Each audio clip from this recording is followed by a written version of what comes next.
Can anyone hear me?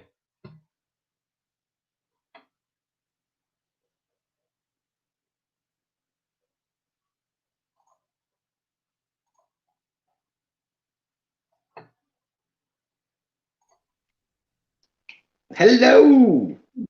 Can you hear me? Yeah, can you hear me? Yeah, that's all right. Yeah. How are you? Not too bad. Can you see that Chrome screen or not? Yeah. Right, let's get rid of that. Looks like I'm going down the rabbit hole. Yeah, no, I had to remove it. Hey, Chad. Hey, Captain. I've got it all running well. Then I realised that I hadn't actually clicked it to go live. Then I've got a delay on my tablet. So I've got it all to go as, for example, click the right button now, Martin. Scroll up. So I see Hydra's in the chat. Hello, Luke. I am your father. So we're going to go to like that, and then we're going to go for hello and welcome to Home Reliance Information Booth. There we go.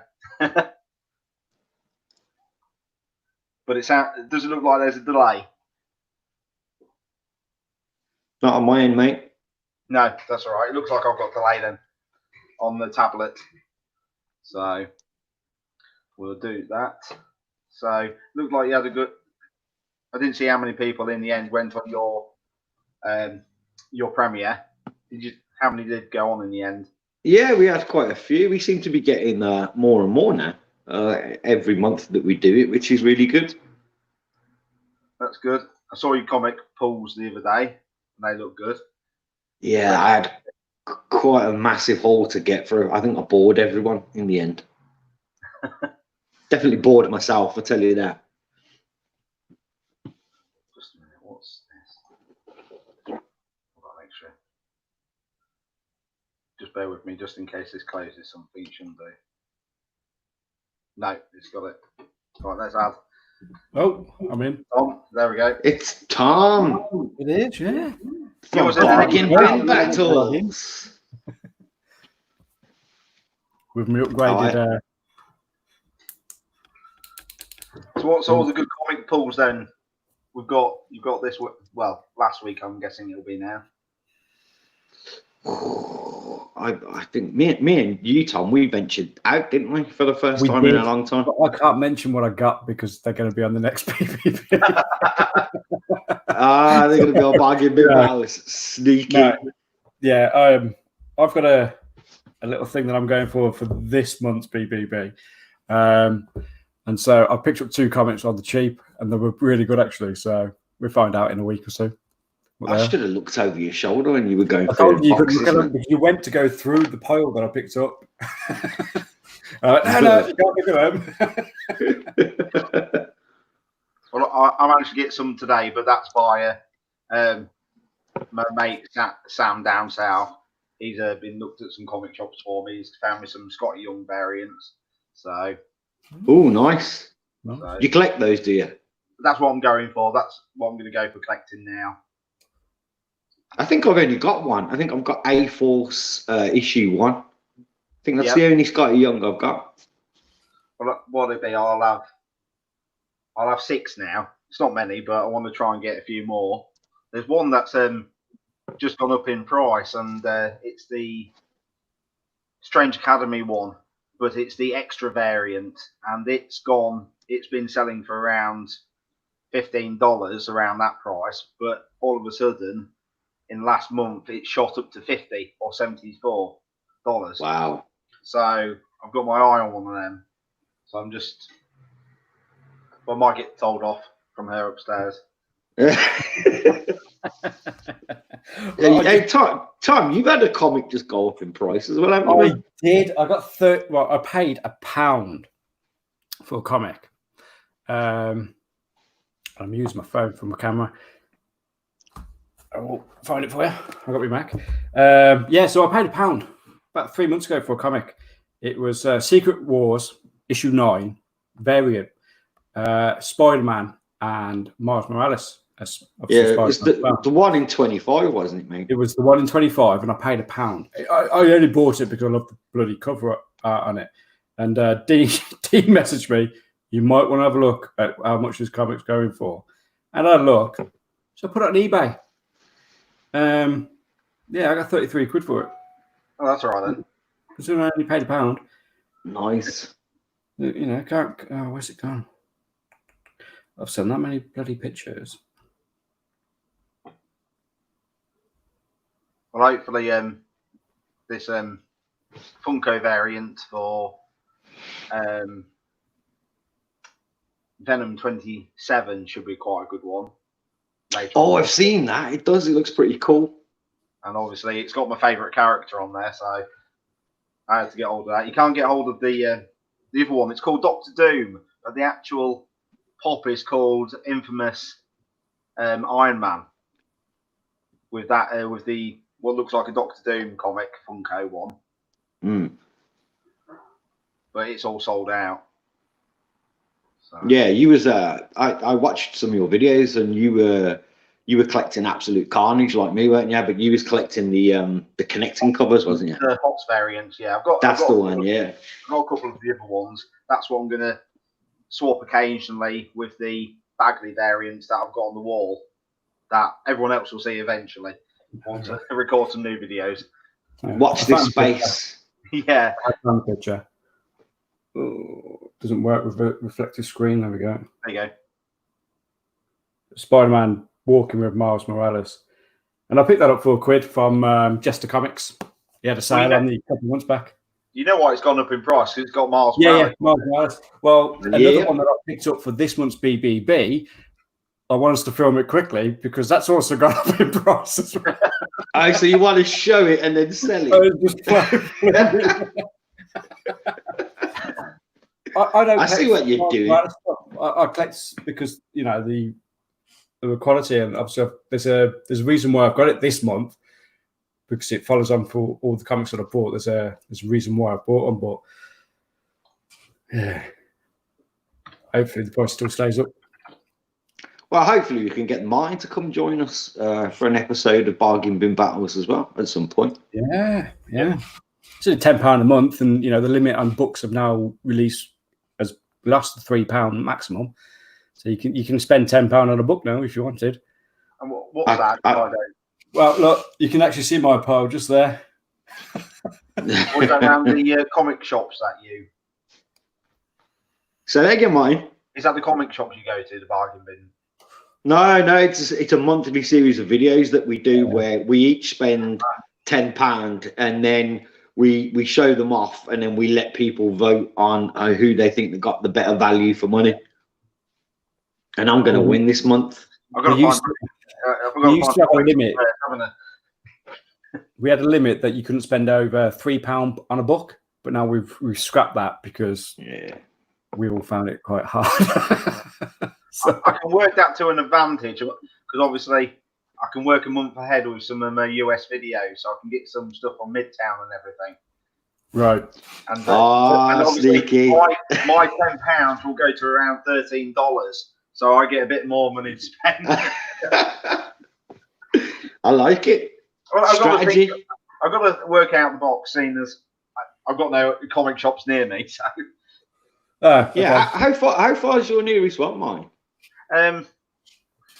There's a stall in Lincoln, and it has two or three short boxes, and he has some comics on display.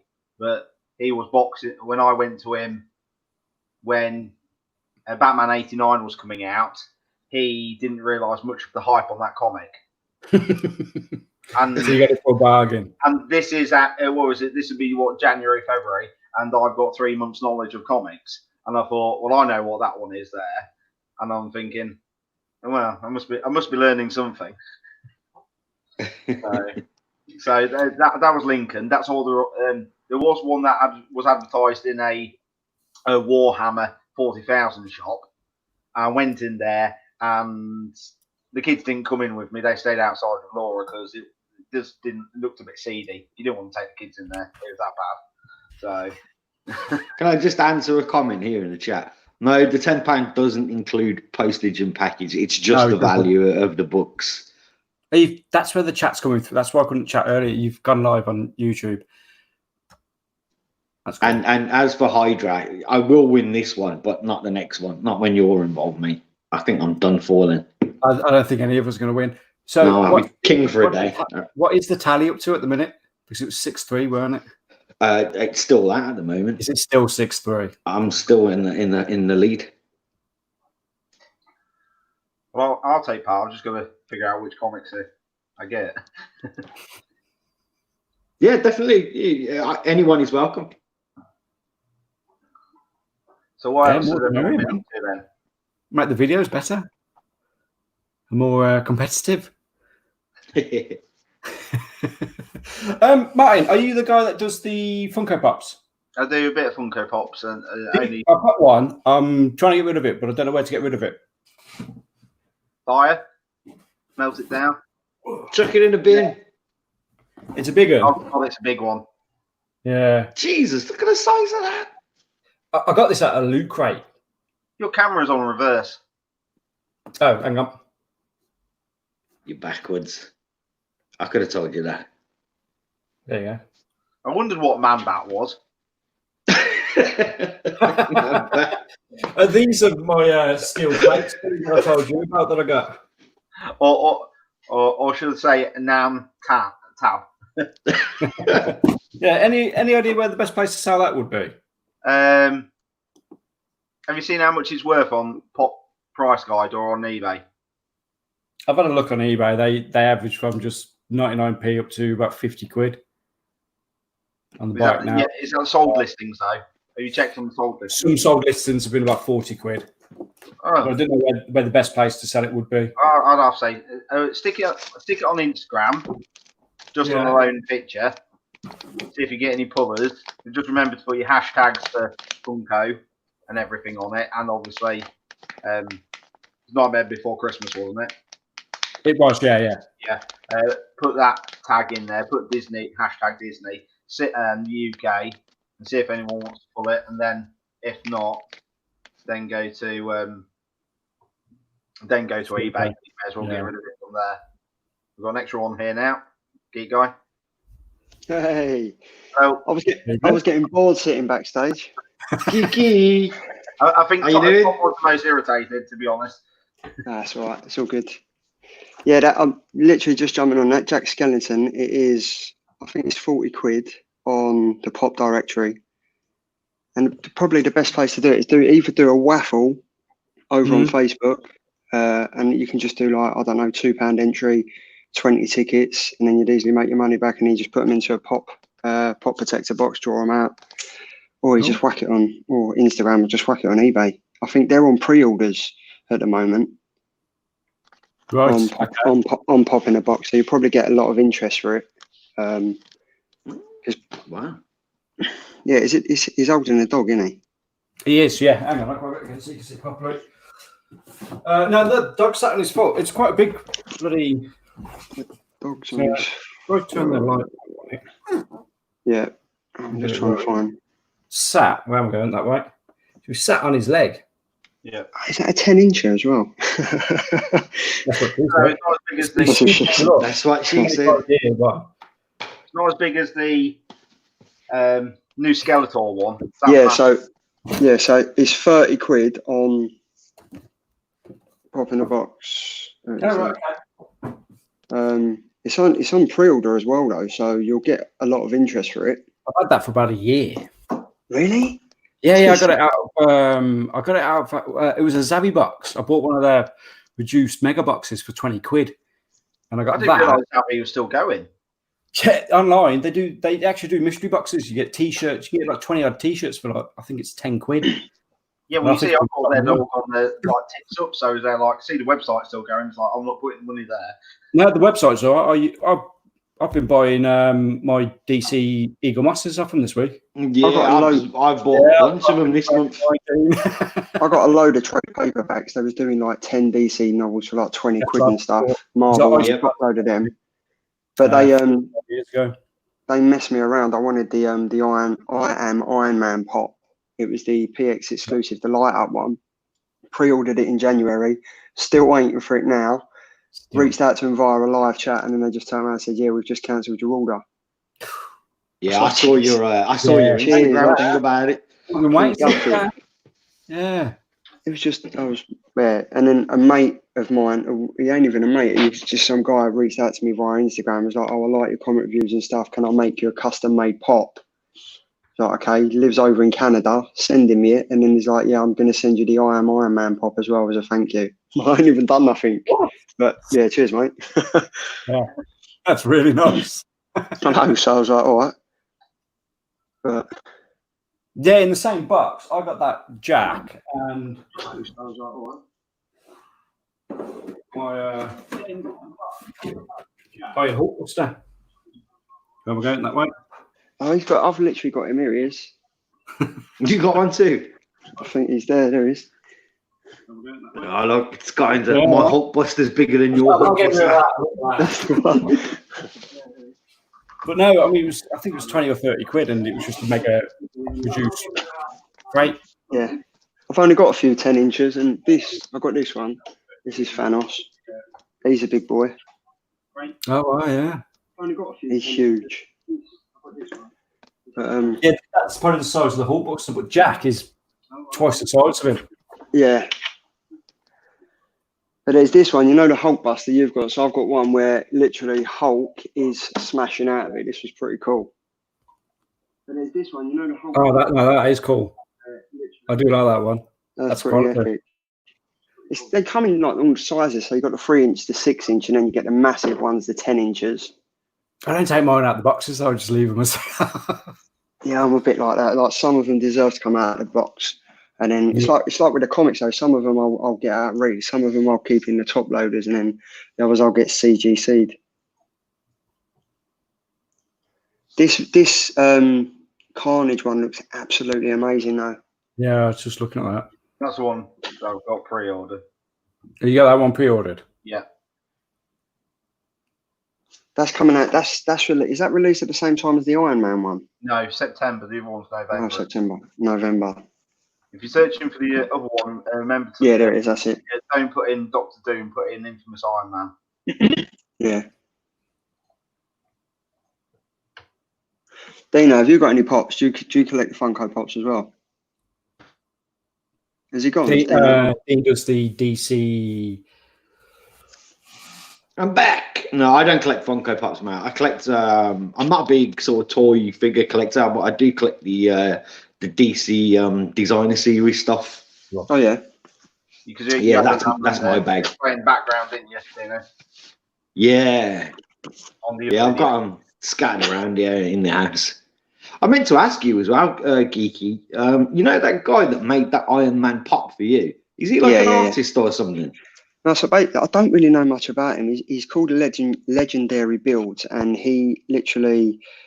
I think he gets pops, but then just alters them and does his own thing to them. Because the Iron Man pop that he's got, I've already got it, but he's kind of just dismantled the mask so it comes off, and he's painted like the eyes and stuff like that. So I think he doesn't like buy blank pops and customizes them. I think he customizes existing pops and then just alters them. But he's onto a winner because there's a Black Lightning pop coming out. It was released with the SDCC like collections and everything, and he's done one that lights up and everything like that. But Pop in the Box, like they've done one exactly the same, but obviously it hasn't got all the cables showing and stuff. So I feel pretty sorry for him because he released this like a year ago, like sent me a picture of it a year ago saying, "What do you think of this one?" And then they've literally just come out and they've got it coming out, and he ain't got a leg to stand on.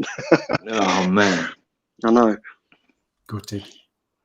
You would be, wouldn't you? You design something and then it's like, sorry mate, we're the bigger company, we'll take it on.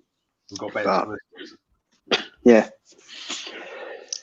But the bigger company, well, that's the thing, and they own basically everything. So if you're buying pops from Zavvi, it's owned by the Hut Group. If you're buying them from basically anywhere, it all falls under the Hut Group umbrella branch.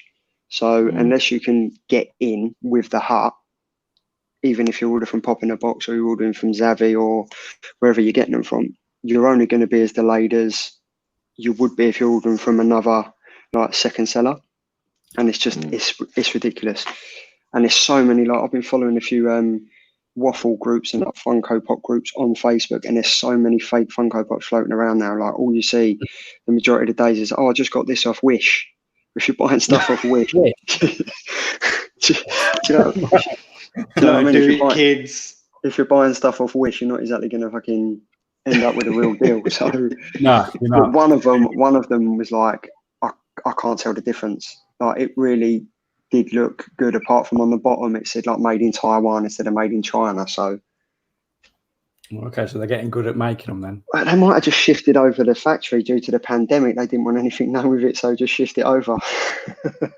There's one easy way to notice if it's a vaulted one and the painting is so much better on the fake one, then obviously the older ones, the painting was terrible, wasn't it? Yeah. But yeah, that's just it's just mental. And I think like the US, obviously they get their pops and everything released first, so the amount of money like shift over on eBay and stuff, it's ridiculous. Like there's a new range of Funko Pops coming out there, the black lit ones. So you've got Iron Man, Thor, Doctor Strange, and Spider-Man and Captain America, and they're backlit. They're coming over from America. There's loads selling and everything. They're going on eBay already for like £175. Did you realise you missed out on them at Smith's? No. I managed to get them. I managed to get the whole set. I managed to get the Spider-Man and the other four. Managed to get them 60 quid. And I know some.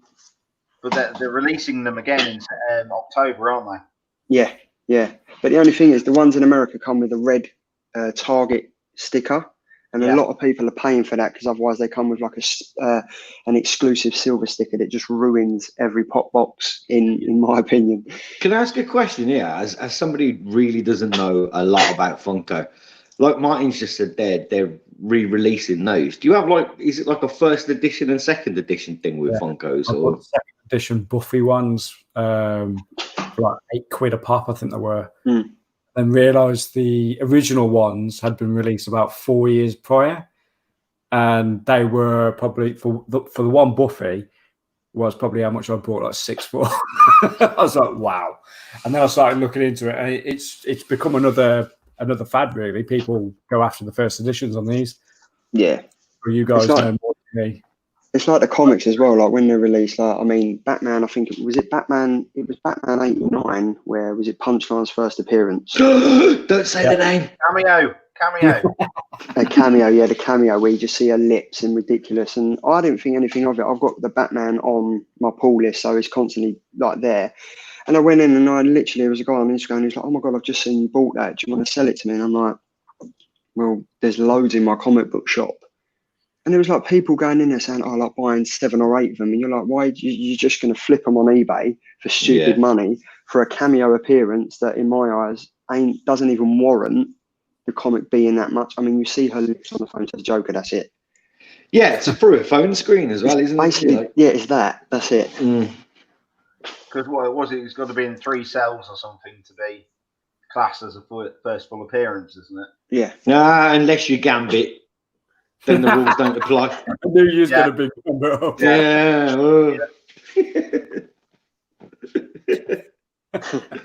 Don't get me started on that one. So, guys, that's like we're here. So, obviously, me and Dina have been talking. So, I started with the Instagram thing. I was just literally doing reviews on the Instagram and stuff, and then it kind of building up the confidence and stuff to go over to YouTube. So I started watching like a lot of the Americans, like Perry Comics. You've got Rod the Recon, you've got like JB, and he does his shout out show and stuff like that. But you see from then, all they do is they just big up other channels, and it kind of fish holes everyone into jumping into their channel, and then like you do the subs for subs thing and stuff like that. But there's nothing, I don't know how you guys feel, but there's nothing like that in the UK. There's nothing like the market, the comic market, the Funko Pop market. There's nothing like that in the UK. It's so small. But I think in America, everything's larger than life in it. Like you go to McDonald's, you buy a fucking small Diet Coke and it's the size of a house over here. Do you know what I mean? It's ridiculous. So I think like I've been speaking to Dino, and he's obviously been doing the live streams. I've done a few. I did like a few with a Marvel artist and stuff like that, but it never really took off because I only had like 15 YouTube subscribers and stuff. But I think as we're both getting bigger now, I think if all of us just like jump in on it, I think it's only going to expand. I mean, like in the live chat now, there's like 10 people like talking and stuff. And that's kind of how it starts. And the only thing is, in America, the time difference, like, I mean, I think I jumped on one the other day. It was like 3 o'clock in the morning because the baby was awake. So I jumped in on that, and I ended up being on it for like an hour and a half, just talking to people, and they just want to know more about the UK market. But it's like, well, I don't know what to tell you. I'm telling you everything. I'm only one person. Do you know what I mean? So it's hard because like I've made quite a lot of friends, and Chad, if he's still on here, I've made some quite good friends on across the US. And to be honest, I'm probably more known across in the US than I am here in the UK. To be honest, that's because when I started, whenever I typed in anything, I couldn't find anything. I found it very hard to find it. Or some of the communities, if I did find it, it was very just there like, well, we don't want to let anyone in. And they say like, well, I've got to start from somewhere, so I'll force my way in somewhere else.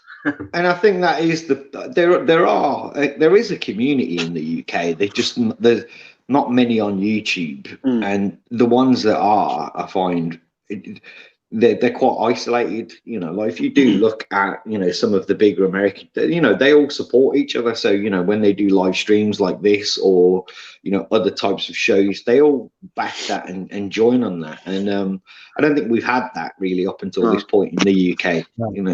I think it's getting better. And all it basically is sitting here like we are now, just discussing it. But it's really weird. People just want to jump in on the chat and just listen to what we're talking about. But that's all they do in America. That's all they do. Like I was on, it is, and I was on Rod the Recon's. I jumped in the live stream chat on Sunday, and before you knew it, it was like Perry Comics had joined, Comic Jabroni had joined, John with Comics and Kids had joined, and they went up from 106 in the chat to 650 within half hour, just because them 4 people were on there. And it's just they were literally just talking, laughing, having a drink, and just talking shit about comics and whatever else. And these people are going crazy in the chat. So I think we're missing the trick. I don't know, like, that's why I just thought we need to start it. And that's, I mean, me and Dean have had many conversations over beers at ears at Mario. We've said, like, we're getting communities involved and stuff like that and getting to know everyone. And Dean's introduced me to all of you guys. And I mean, my channel. I agree with the Grey Man's just said there. He just says like that there seems to be a surge in UK channels right now, and I'd agree with that. I think there's 100%. A lot of people because when I first started, like Martin, I searched and really I struggled. I think Martin, you were one of the first UK channels I found. I think. I don't know what it is, but you put all you have to do is put M3 Lions in on Google. It brings everything up. And I don't really do a lot of links. I do a lot of links in the back. Oh, but this is how bad I'm here with so many different devices and fucking hell, Del Boy running in the background to make everything work. Not too bad. But this time next year, girls, we'll be millionaires. Where was I? Sorry, mate. I don't worry. We've got plenty of time. But no, I couldn't find anything. Just with my channel in the background, I put a few links in the back of YouTube to link me in on Google and everything, and that seems to work. But I don't know. But then a lot of my stuff I'll often pull from America because I've got nothing here where I am in Lincolnshire. So it's cheaper for me with 40 quid postage from, well, it's around 40 quid. I'm so used to dollars and everything, to get a load of stuff from the US sent here, and it's still cheaper than half a tank of fuel.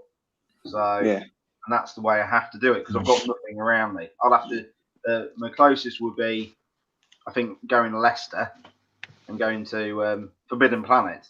But you're not allowed in Leicester. And now this is lockdown. There's a massive concrete wall all the way around it, I heard. I don't know. It's advisory though. They can still come to Skegging, can't they? and they drive past my house. Yeah, I've heard that they've bought some wall panels from Donald Trump, put them around Leicester. Showed him how to use them. Mind you, Building a wall. During lockdown, I found a lot of sites via eBay actually, and I've actually gone to them directly. Just like there's Jester Comics, Read Comics that I've been buying from. Yeah, Read Comics I've been buying quite a lot from. Yeah, and Comic Biz as well. Yeah, that's the other one. Yeah, so I mean, a lot of them I've just been buying like the pound bit ones from Jester Comics. He's had some brilliant ones. That's where I found that Secret Wars #9 variant, whatever it was. Stop bragging. Yeah, all right, I sold it on eBay. Don't worry about it. I can't show it, you know. I paid £1 for it and I sold it for 33 quid. You can't go wrong with that. Yeah, and that was only since lockdown. But obviously those books have gone up. So I think I bought a backlog. I was on, where was I? It was a Gumtree, and this guy was selling like all these back comics. I was like, oh, right, he wanted £100 for, I think it was about 120 comics. I was, all right, it works out about 12p or whatever a comic. And in it was, I think it was Thor 18, not 181, it was 4 something, and it was the first advert appearance of the Wolverine before he appears in the Hulk 181. Yeah. There you go. okay, yeah. And it was literally, I was like, this is mental. And there was a few Spider-Mans in there, like Iron Man, with the first appearance of Warmonger. And I was like, this geezer's selling his comics for about 16p. He ain't got a clue what he's doing. And I was like, I've still got them now. And I bought a load of Howard the Ducks and stuff. And they've literally just gone up in price. I think these comics cost about 35p each. One of the comics now is worth like £75. Jesus. Have you noticed that Howard the Duck is going up? Yeah. Yeah. I cut that the other day. It started to shoot up after his appearance in Endgame. Oh, he was. Yeah, he comes to the portal, doesn't he? Yeah. Yeah, he comes through the portal and stuff like that. But I mean, I for one still class Howard the Duck. Is it in that collector's room as well? Yeah. He's in the collector's room as well. Collector's room, and then he comes through the portal, doesn't he? And then he comes running through. I love that film though, when he flies through the wall and it's just a naked duck sitting in the bath. It's been a few years since I've seen that. Oh, I loved it. But I mean, I'm definitely up for doing this thing. Like I spoke to Dino earlier, I sent him like the thumbnail of what I've been working on. It's basically just going to be called like the Killer Comics Show, and it's going to be, as the Grey Man asked, it can be like back issues of what you might. I mean, because there's a big following for like back issues out there. Like I know the Grey Man, like his bloggy, he'll just sit there and he talks about like the back issues that he's bought and everything like that. But that's his killer comic. Do you know what I mean? Like I don't want everyone to think, oh, it's the killer comic of what came out this week. It could be the killer comic of what you bought this week. And then I think it's similar to what you do, Dean. You'd send through the comic of what you're reading. So we've kind of all got an understanding of it, because the last thing you want to do is jump on, someone starts talking about a comic and you're like, I read it. Yeah. Well, let's start now. My killer comic. No, I own some of that thing. I've just got to throw it out there. Found that in the wild. Cracking. Oh, mate. Can't believe it. And the He's prize. been planning that. That's been sitting next to him. Have you got that? He's been planning the right moment. Yeah, but this is when you actually take it out the packet and realise it's just the comic front and the rest has been swapped out. You know what? Grey Man said that as well. He's in the chat here. He said the exact same thing to him. Have you opened it? It's like, I have. I have checked it. I've checked it from cover to cover. It's fine. It's fine. That and the other one that you found as well. That was brilliant. Oh yeah, I got New Mutants #1 as well from there. Jesus, man. I'm just trying to. Yeah, I'm a massive Harley Quinn fan, so like my Grail is going to be her first appearance in. Is it? Yeah, it's Batman Adventures number 12. Yeah. That's just. I had a chance of buying a newsstand edition. It's for like 2.5 grand, and I was like, Yeah, I've got 3 kids and a wife to look after, man. I'm like, how the fuck we can afford that? Just sell the kids, mate. It's fine. No one's buying them, mate. No one's buying them. No way. No one's buying them. Just, Oh, just put on the extra tag underneath. Already got antibodies, and there are people will buy them. They come with a free coronavirus injection. No, Free no one. No, antibodies. Don't worry. yeah, they're good. No, they're all right. It's just, yeah, they ain't gonna get me my comics. I'm just fucking. I think I might just have to sell my pop collection behind me and just. Who knows? I might make. We might make our millions from all the phones that you own, Martin, and the streams that we get going. Who knows? These are one's a Motorola, one's an S9, an old one, and it's an and the Tab 2. They're not. I'll tell you what. If you've got a Nokia 5110, they're going for about £800 over on eBay, so that might contribute towards it. It's ridiculous. They're stupid. Yeah, but they're all probably in the river. Yeah, and the batteries still work from like 1995 as well. So I had about 4 of those when I was younger. you have to put in the fucking the ringtone. Green Dragon cover on it. Green Dragon cover, yeah.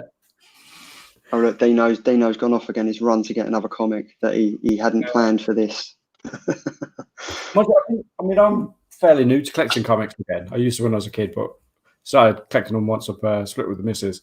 I've gone for Carnage. Deadpool, Batman, and I mean the main ones I've been collecting over the years are these DC Infomas. Oh yeah. These ones. But I stopped and now I've started again. And they take up a full shelf. But have you read Something Is Killing the Children? No. What's that one? It's like a horror comic, and I tell you what, it's by I've read James, it. it's by James Tinian, and I tell you what, he's killing it. I read the first issue, and I was like, yeah, I'm going to get into it, and then I just ended up buying the trade paperback from issues 1 to 7. Got into it, and it's probably one of the best horror comics out there.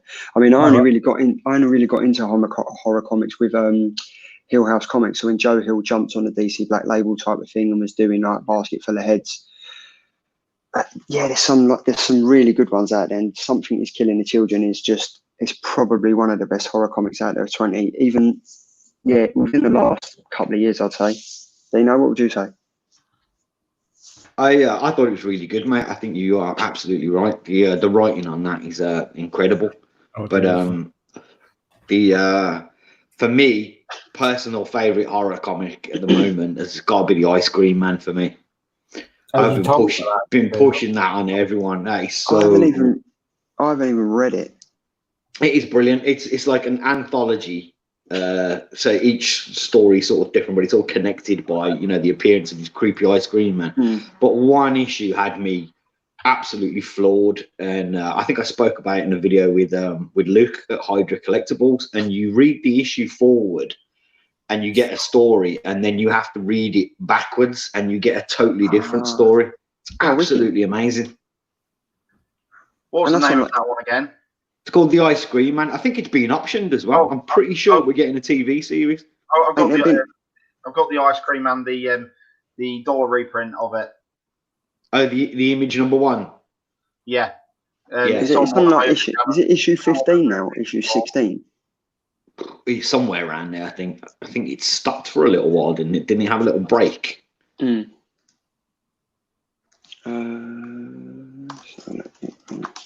But I would highly recommend, if you like horror, and it's surreal as well. So it's not your kind of gory horror. This is really okay. It's a bit trippy and a bit surreal in places.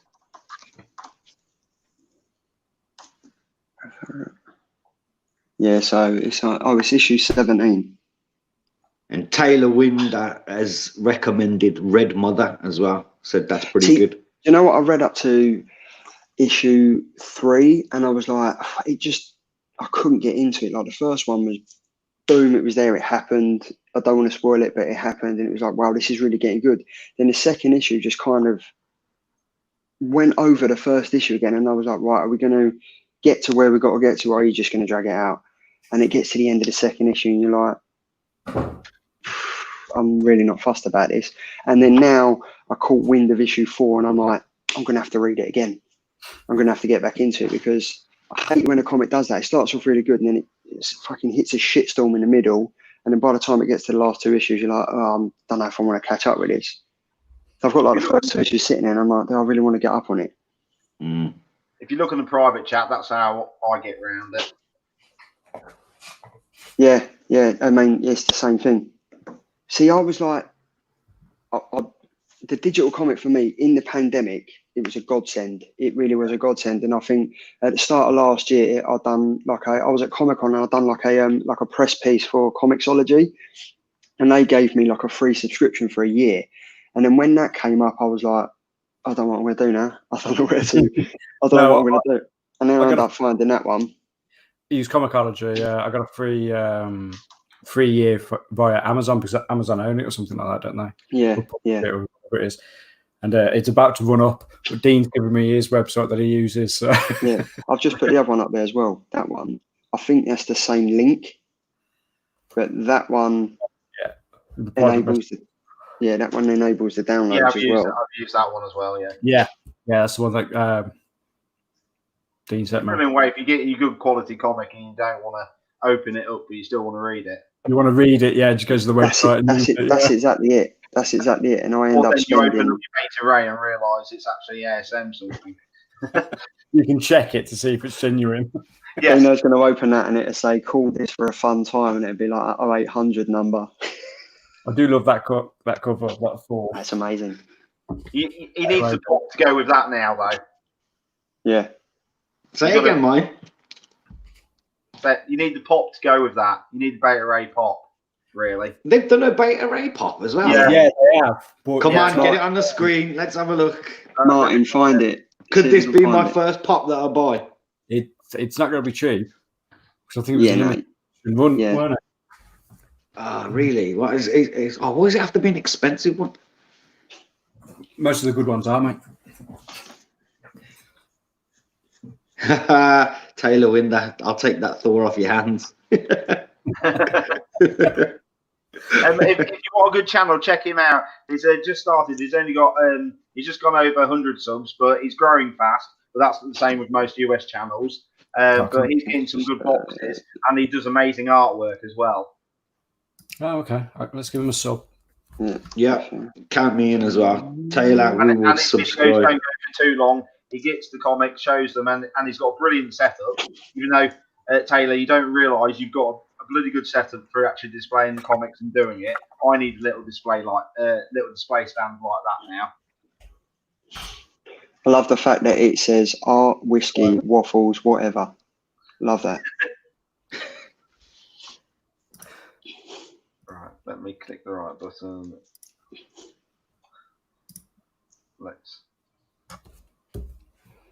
That's another one as well. I'm literally just having a quick flick through his videos, and he's reading Once and Future. Now that's another one.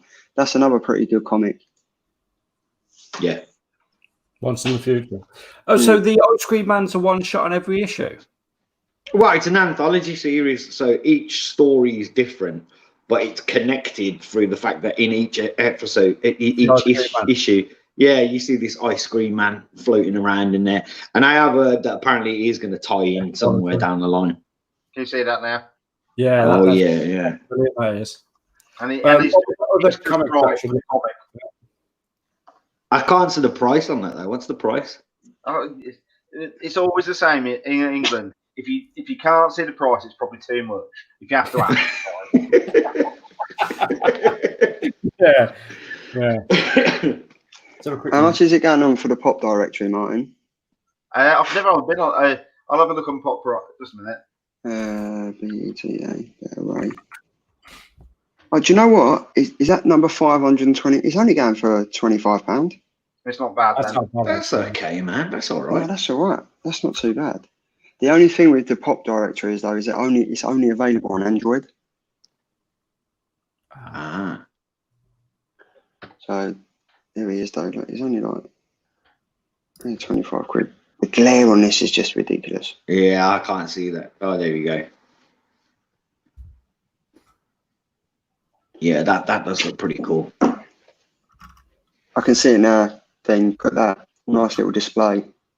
Well, what I'll do is I'll go through this and I'll recount the pages, and if it's all there, I will buy that. $16. Yeah, see. Yeah, that's not too bad. So I mean, yes, that's not too bad at all. Nah, that's all right. Is that a new one, or has that been out ages? it's been out a while, I think. Produced from this year. Yeah, I think it came out. I think it was like the end of January. There's another one. Oh, hang on, that just came up with prices from eBay. Yeah, that's don't matter. Dino, I'm going to be a bad influence now. Are you ready? Some of the pops actually have the first appearance comics that they link to on the back, and they're quite popular at the minute. How do you mean? What? It's just what covers printed on the back, or Yeah, and it shows that the first a lot of the Batman 80 years pops or some of the others actually link and say this pop links to the first appearance comic. Do they? Ah. I've got to find the picture now. No, this one doesn't.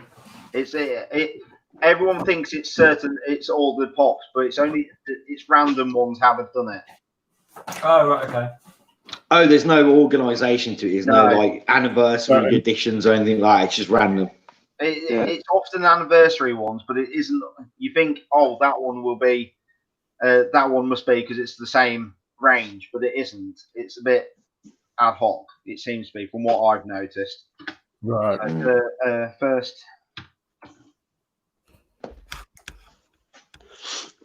Let's go washed up.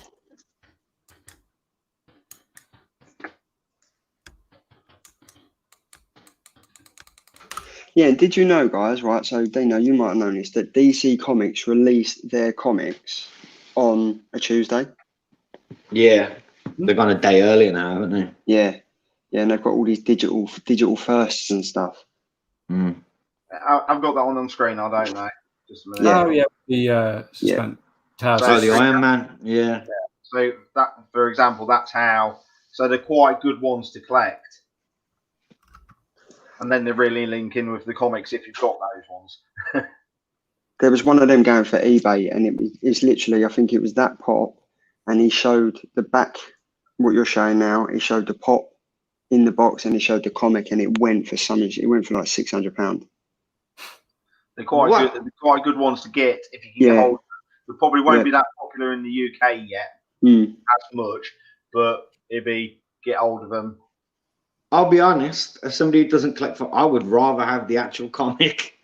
Yeah, same here. Particularly that one. Honestly. Yeah, if I was able to get that comic instead of the pop, I'd give the pop away and just say, give me the comic. But if you're rich enough to have the comic as well, it's nice to have the two. Yeah, you might as well, yeah. So, you never know. I might find it in my my new secret place, you know? Yeah. Yeah. If you're ever up in Birmingham, I'll show you I'll show you around. Across for you, yeah. Across for you, up for Geeky. I've been to Birmingham once. I went to is it the Ball Ring? Yeah. Yeah, I went to a shopping centre there. I had to set up a store because I'm a visual manager, so I do like visual architecture and stuff like that. So I like set up all stores. So I had to go up there and set up a store. And I can't even remember the comic book or shop I see there, but I think I spent half my day in there when I should have been like overseeing an install. And it was probably knowing where the location where you were. It's probably worlds apart where you went, which is just around the corner. Yeah, that sounds about right. And then I was in. Yeah, they're pretty good in there. They're good for back issues. They got quite a selection upstairs. It's only a back street one where it looks seedy, and they're probably the best ones to go in. Well, the place that I went to find these things and found this sitting in there was that's actually in the market. There's a tiny little store. I'm giving away tips now. Well, now, yeah, tiny little store. I went back and I picked through it, so there's nothing left. You fill your boots now. I didn't pick anything up. I don't like silver. I'm not a Silver Age person. I'm new age. So you like your modern stuff, don't you? but I like the artwork. I'm a bit of both. Like I grew up, like my dad had comics. So I grew up with comics and was reading them. And then when I had the kids, kind of switched off for a bit. And then I only really got back into like the comics about 4 years ago. And then it kind of really took off when I went to Comic-Con in 2018, and it just went mental from there. Right. But I couldn't imagine not reading comics now. Well, I started with the Beano though. I did that's all the comics. We all start with Beano. We're all. That's it. That's the gateway drug right there, isn't it? The Was you a Beano. Beano? Was you a Beano or a Dandy though? Oh, I was both, mate. Me. Beano got the annual every Christmas as well. So Oh, my favourite would be up to Beano, the annual where it was it. I'm trying to remember now. Was it they all went to Alice in Wonderland? Was it? I wouldn't even. I don't think I would even remember any of the stories in there now. It was that long ago. In the head, they're all dressed up like characters. I'm sure it was that, or was it? You sure this weren't one of your dreams, Martin? No, definitely. I can hit just to answer the Greyman there, Whiz Kid all the way for me, Greyman. Whiz Kid. Sorry, Chip Height. That was quality. I liked Viz. Viz. My dad used to get the Viz comics, the two fat slags. Yeah. Was very much a dad's thing that was, weren't it? I think most dads read that. Yeah. Viz. But then I used to collect off the back of the Daily Express. I used to have the Garfield strips. Of the Garfield strips. God, Garfield strips. What's that? Is that X-rated? Strips. You used to have 3 cells, and there used to be a story which continued. Don't you know it? Yeah, I think didn't it continue every week? So it'd end with like the dog or something doing shit, and then you pick up the next issue and it'd carry on. It depends. Yeah, it's always different. Always Garfield had his coffee, and it's only strong enough if his spoon stood up straight in that coffee. That's how strong he would have it. You see, it sticks in my head. Crazy. It's mental. But that's what he used to. And I used to like the Snoopy comic books. Mm-hmm. Yeah. And that's all that I could. That's all that actually was in the shops from my memory. But there wasn't I never remember anything Marvel. I got Teenage Mutant Hero Turtles comics. Some of those which folded out into posters. I got some of those years ago, but there wasn't. I never remember seeing anything Marvel at all in the shops around me. It's really weird for me because I enjoy. I don't know if I'm speaking for all you guys, but I enjoy the Marvel films more than I do some of the Marvel comics. Like I tend to, when I buy my comics, I tend to buy the DC ones and then pick up my Marvel. But then I'd rather sit down and watch a Marvel film than I would a DC film, unless it is the Batman best trilogy there ever is. The Dark Knight trilogy. Yeah, I'm saying no. I think the movies for me are better, Marvel-wise. The comics, the artwork in some of the Batman comics, it's incredible. Not even just Batman, the Arrow, the Batgirl, just unbelievable. Flash, Wonder Woman seem to be up until about 10 years ago. They were stuck still with the same. What I would call golden age. So it was a lot of story, small little panels. And I'm not a big fan of that sort of comic anymore because I started reading like the graphic novels, which are big page, small little story, but you get what's going on through the artwork. And that's where I prefer. As I will buy a comic. Just Dean hates me for this. I will buy a comic just on the artwork. Yeah, but that's what I collect the artwork. That's what. And a lot of the newer Batman comics are still a bit like the old comic art of what I like. Yeah. Like I can't, like I jinxed myself the other day on a video with the Thor comics, didn't I? If anyone saw that. I don't really like the new Thor ones. Next thing I pull out is the 3 Thor comics. Have you been reading the recent run, Dean? Like, I think they're on issue 6 now. Yeah, it's issue 6 now. Yeah, I mean, number 5. What was it? Number 5 was the first appearance of. I think that's a cameo again, isn't it? Is it again? Like, it's just. But see, the thing is, like, all these big. The Dark Winter. Yeah, that's the one. Yeah. Is it the first full appearance, Dino, or is it? I can't remember. Sorry. I think there's some debate going on, isn't there? Some people are saying it's in Silver Surfer Black, is the cameo, and therefore the first is in the Thor. So I think there's some debate going on. It's not a can of worms I particularly want to open. I think people are quite heated about it at the moment. But you know, one comic, 26, isn't it? Yeah, Venom. Yeah, Venom 26. Yeah, I think it's Venom 27 where there might be the first full appearance. Fingers crossed. As soon as I've got that one. He's in Venom 26. I've got Venom on my pull list, so that's okay. Yeah, I've got.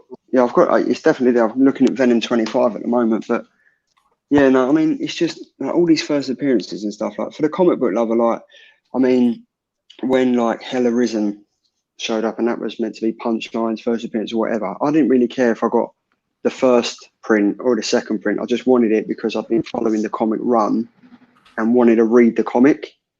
But there was people in my local comic book shop, like a place in Space in Croydon, and they were going mad because the guys in there was like, we're only letting you buy one comic. We're only letting you buy one of it because in a couple of hours later, you'll be flipping it on eBay for stupid money. And that's really not what we're about. We've got people that have got this on their pull list, and if we give it out to you to sell it, that's not fair on our actually returning customers. Yeah. And it's just ridiculous. Like, I can't really stand like all the stupid like flipping of prices. I read an article from a guy in America who runs I think he's in San Francisco, and with the whole Punchline thing, we're talking about, you know, people wanting to buy loads of copies of that so that they can flip it. And do you know what he did? Rather than limit it to one per customer, what he did was he said you have to buy the run. So like, you know, How Arisen. Yeah. So if you were going and you were trying to get How Arisen 3, you would have to buy 1 and 2 as well. And I thought that was such a good idea. Yeah, definitely, yeah. Yeah, but they'd still buy it to flip it, though, wouldn't they? And still make the money. Yeah, I suppose. So, but I think it's a nice balance though, doing it that way, because I mean, these things, you know, you're supposed to buy them and read them, you know, really, and by saying that they have to buy those other copies as well. Well, and you're helping out the local comic book shop as well, aren't you? Because, like you say, if you go in there and buy several copies and then you go and flip them, well, I mean, your LCS is selling you them at cover price, hopefully. So it sort of helps them out as well, and they're making a bit more extra money off of that hyped comic as well, without charging you a stupid price for it as well. I thought it was a good idea. Oh yeah, definitely. I mean, and I've missed like going to a comic book shop and literally just spending a couple of hours in there, just because I think now with the pandemic, my LCS have literally said 4 people at a time. You can't pick up anything unless you're going to buy it. So the store's pretty empty, because in my eyes, to go into a comic book shop, you want to shuffle through the comics. You want to see if you can find a hidden gem. You want to touch the comics on there and stuff like that. So you can't touch anything unless you're going to buy it. Yeah, I mean, obviously, I know the guys in there, so I can go in and I can pick up a comic and look at it and stuff. But I was going to say, in there. Tom, when we went, he was rummaging through everything, putting his hands on everything. And sometimes you walk in, and as you walk out, so it's basically you clean your hands before you go in. Obviously, as long as you hope everything they've got is clean, so you can just. I was going through these pound comics. You were there spreading your COVIDs all over everything. Yeah, because the grey man. The grey man lives quite near me, and we were saying, like, on your video earlier, Dean, that like we'll probably meet up and do like a £20 challenge where you pick up the best comic and sit down and have a beer. But at the moment, they're not doing that. Like they're just not letting you do it. So I mean, I went in there the other week, and it was lucky. They was like, it was near closing, so like the guy Tom closed it about 20 minutes early. And we just literally sat in there talking about comics, and it was good just to be out of the house and just think, I'm in my safe bubble here now, because you can bubble with someone. So I thought, if I can bubble with a comic book shop, I'm all right. Yeah, I like your style, mate. That's a good strategy, mate. That is, isn't it? If I can bubble with the pub, the coffee shop, and the comic shop. That's it. As long as it can be 6 separate households, not at the same time. So you got to go out, don't go out. Go, what the fuck? Like, what's he babbling on about, mate? Yeah. And there's all you lot talking about an ALCS, and I've got nothing without driving for probably two hours. So Martin, do you buy all your stuff online then? Yeah, I've got no choice. Really? I've got nothing near me. Where are you, mine? Near Skeggy. Oh, okay. It's not a comic book store in Peterborough. Yeah, but that's 40 minutes. Was that 40 minutes? That's 40 minutes to an hour. Do you know Lee over at the Retro Cave? He was telling me, because he's LCS, he's a bit of a way from him. But when he goes there, right, that you have to knock on the door, and the bloke pokes his head out a window at the top and asks you how much money you're going to spend. And if it's less than £10, he won't come down and open the door. I swear to God. That's when you gouge your comics in a bit of petrol and shove them back in. Matt. There you go. You ask him. He's weird setup he's got going on there, I tell you. But my local LCS, so the guy who runs it, Tom, he was saying to me, the government was meant to give them a grant of like 30 odd grand to cover it during a pandemic and stuff like that, so they could cover their bills and staffing and stuff like that. They've literally had to get rid of 4 people because the government gave them, I think it was 12.5 grand, and that literally just covered the 2 managers' wages, 1 of the staff, and their bills, and that was it. And it's ridiculous, because he was like, I can't even open up the shop without it costing me money. So now we're eating into the money that we'd be making, but we're not making it because we've got restrictions in place where people can't come in and touch the comics, and they're going to be like, fuck it, I'm either going to go and read it online, or well, on top of that as well, they weren't getting any new stock in as well. No. Yeah. So no one was going to go anyway because there's no stock. Then the awkward thing is, you can still got to take it as a positive, but everyone's been having all the furlough. But realistically, everyone's doesn't realise how possibly lucky they have to get that. Like my wife hasn't had that. Mark, I'm going to stop you there. The grey man says he's backstage, mate. He left me hanging for 15 minutes as well. Oh, when it first one in, Dean got in before me. Let me close. Right, you couldn't see. You have to scroll down. Martin, you're going to be the new Rod the Rican. I was on his show the other week. 25 minutes. I sat there for 15 minutes though. He's going to be seething. There he is. There he is. Nice and relaxed. Oh, yeah, mate, I'm relaxed. Treat you mean to keep you keen. Yeah. Not playing full that. No, not at the moment. No, not at the moment. I was going to early night, maybe. See how it goes. You've just jumped on with us misfits, mate. Yeah, we'll see how long it lasts. Yeah, you're hanging with these super mutants instead. That's what yeah. Oh. Yeah, we see the Greyman's used to these American hours that we've somehow got stuck into.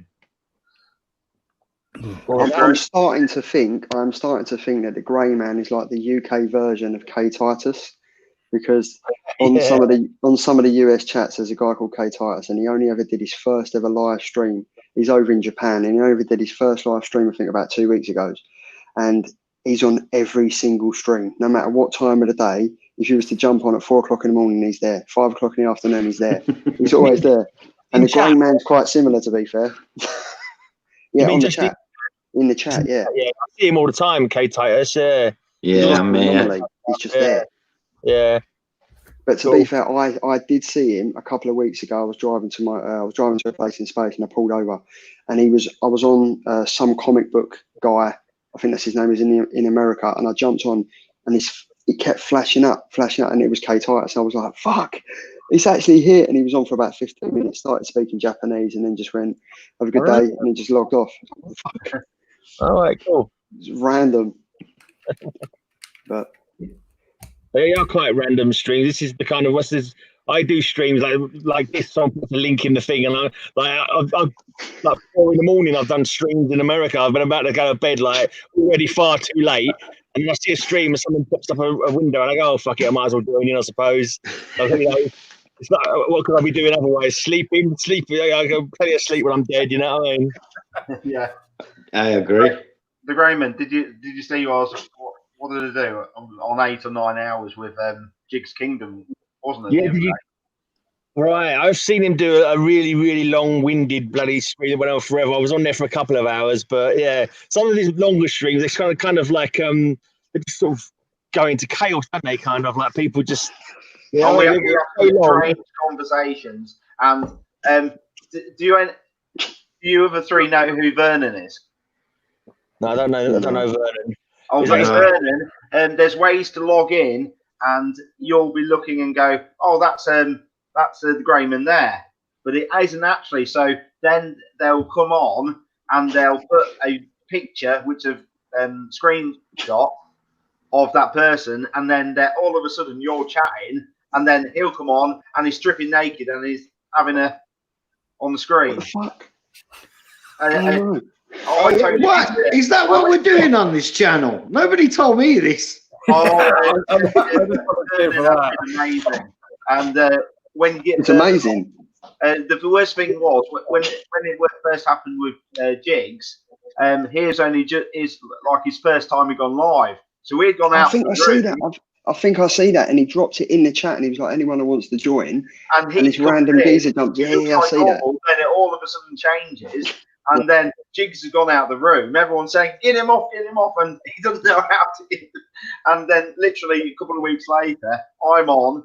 I have to sort out Alexander or Dexter, and then literally as I've got my back turned, he comes on and he starts doing it, and I think, well, what have I done? Have I shown something on TV that on the YouTube that I'm going to be embarrassed of? And then I found out no, is Vernon had to come back on again, so I missed it myself on that second. I was on that live. But you're saying like it all escalates. Like I think Rod the Weekend and Perry and all that, they jumped on like one of his late night streams, and Captain Comics jumped on, and before you know it, he's done about 5 or 6 shots of whiskey, sitting there with his pirate hat, no top on, and he just stands up, his balls are hanging out. Oh. And it just escalates. I'm like, fuck it, it just escalated. I'm like, they were talking about comics, and all of a sudden Captain Comics has got mini Captain Comics out, and he's drinking whiskey, and I'm like, oh. Was you worried I was going to come back naked then? Oh, yeah, I was. We don't want to see Mini Dean. His little cabin boy out of his cabin, did it? You'll be surprised. Sometimes all we have to do is just come in here and talk about anything, and you'll be surprised how many people will actually tune in and watch. And people will come for half an hour, pick up a bit of chat, and then come back probably another couple of hours. Yeah. I think I've just do an hour streams and stuff like that. But, what, you've got 6 watching now. This is just escalated from like talking about comics like to like Babe Station. Yeah, how good Babe apparently. Is that even still a thing? You've got Luke from Hydra Collectibles backstage as well, Martin. Sorry, you can't see them on the. You have to scroll up. Greyman, I was sitting for about 20 minutes. There he is. Hello, Luke. Yeah, hello, Luke. Impatient. Backstage since Monday. Yeah. You're getting better though, Martin. Luke, I think you was only there for about 5 minutes. Me and the Greyman was there for about 20 minutes. But this is all what we have to learn of how all jumping and saying who's live on the background, because you're looking at the chat on here. Yeah. And then I've got OBS running in the background. So yeah. Martin, there's a Vernon waiting to come on. He's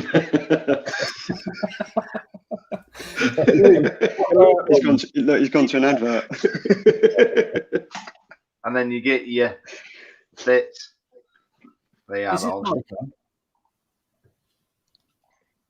He's got all his screen set up. Do you do that in OBS, Martin? Then yeah, that's in OBS.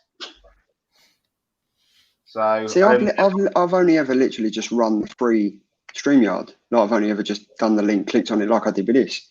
Yeah, same. It's going to have plenty of RAM because I literally I haven't got the fastest computer. I've got 12 gig of RAM in it. So I run OBS, and then obviously you link when you go on to link your camera, use OBS Studio as your camera. So then, literally, sometimes you need to be live. So for, you can literally, I can be sat here, and I can be. Let's just grab this. I like all the overlays you've done. You've even made it look like Luke's had a haircut. Luke, I got to say that video you did the other day where you just went and it was gone. I love that. I thought that was wicked. So you can see me move it all around. When you're on because a lot of the times on here, you'll go in a 4x3 screen. So then I have that one come up. Oh, The grey man's asleep. Yeah, he's so dozed off. We know it is. screen. You can see that smaller logo, which I can then move around. So it's just playing with it. It does take time, but I do. I've been told if you play with it, it grows. Yeah, we're not going into that. Graham, what comics did you show on your blog today, mate? Some 4. You did what? Sorry. On my 4. Ah. I showed off 4, which tickled me no end. 4. Yeah. It was really cool. Later on in that run, there's a cover where 4 is saying 4 with his hammer out, and I was like, "Keep it on the cover of 4. That would have been much, that would have fitted a lot better." But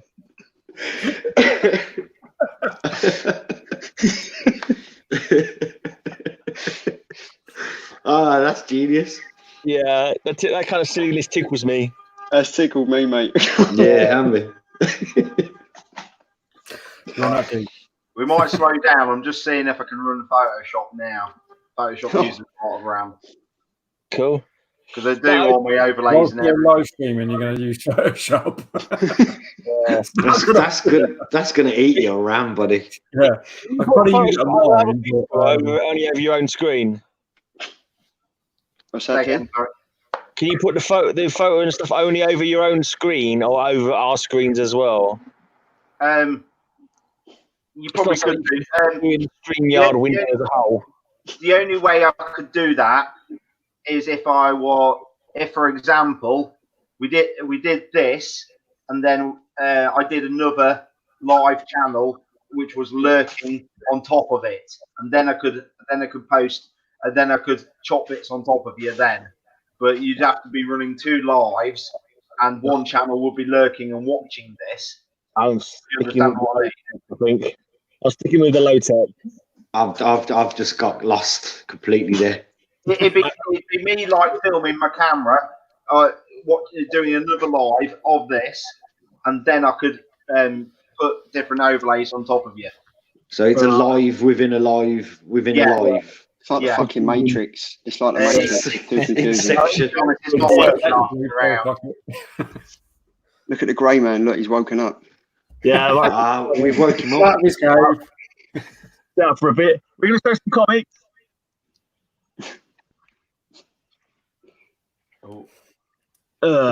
He's moving around. Where's he going? Don't worry,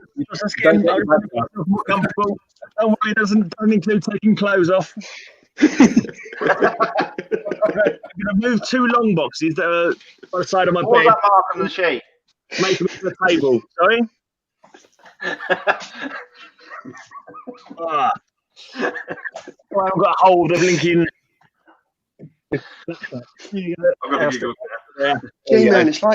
Grey man, it's like you're in a fucking bat cave.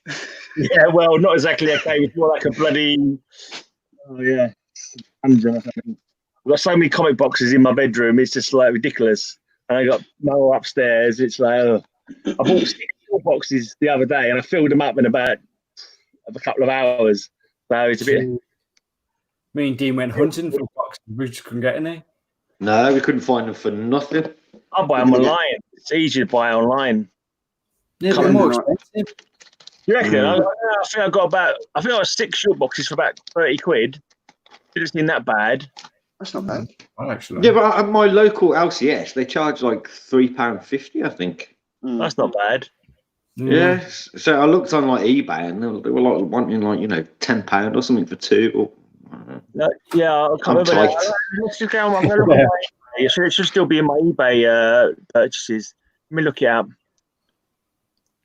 Find a window to close and another one to open. Here you go. We're having a Photoshop lesson here. Yeah, all my videos are done on bloody well Windows Movie Maker. It's like the cheap old crappy Windows thing that came free about 10 years ago with your laptop. Yeah, I do remember that. I can't remember. I bought them now. I think I might have bought them on Amazon because they're not on my eBay thing. So sort of, I can see where trying to remember what I paid for them. I thought it was all right actually. Not too bad. Actually, talking about boxes, Luke, I saw on your Insta you got the fancy boxes, haven't you, mate? The plastic ones. I have a couple of them. Yeah, I've got maybe 4 or 5 of them. I've got 2 of them that are standard, and another 2 that do the extra height for the slabs. Are they better than the cardboards? They're about £30 a box, aren't they? Fuck that. They're good. They're good for your rarer and early comics. But yeah, I wouldn't fork out loads of money for them. I was lucky I got them cheap. I think I've got one. Do you reckon they fit kids in them? Quite good to stopping the kids from getting into them. Yeah. If you're going to do that, Geeky, you've got to put some air holes in the top, mate. Yeah, you got to drill some holes. No, I ain't got a drill. They can make their own way out. Give them a straw. They found their way out of the womb. I'm sure they can find their way out of a fucking cardboard box.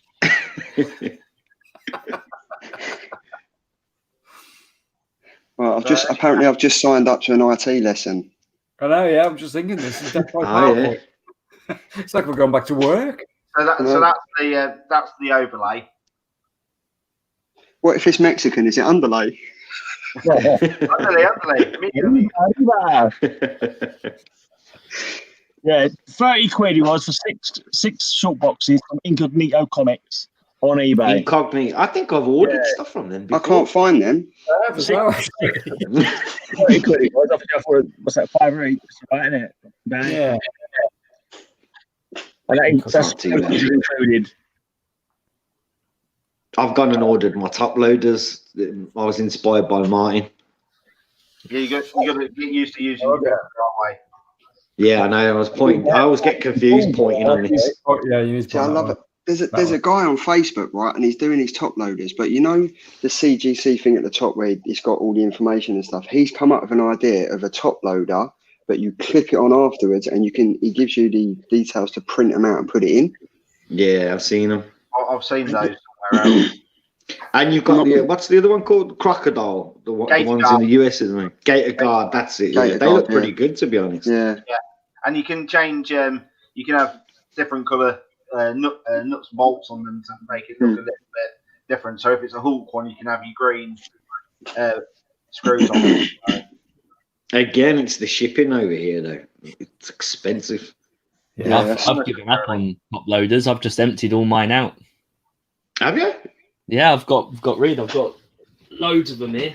I've got 7 or 8 piles of them. What have you put them in then? What you done? Yeah. I'm going for something a little bit different, where I'm just literally putting multiple boards in my Silver Age bags. And that's sturdy. That looks pretty. I saw this in your video. Yeah, it's a game changer. Seriously, is it not costing you a fortune on boards? This book is totally safe now. Just like probably cheaper than boxes. About shoving it in. Luke, prove it. Chuck it on the floor. Bend it. Come on, not this one. Bend it.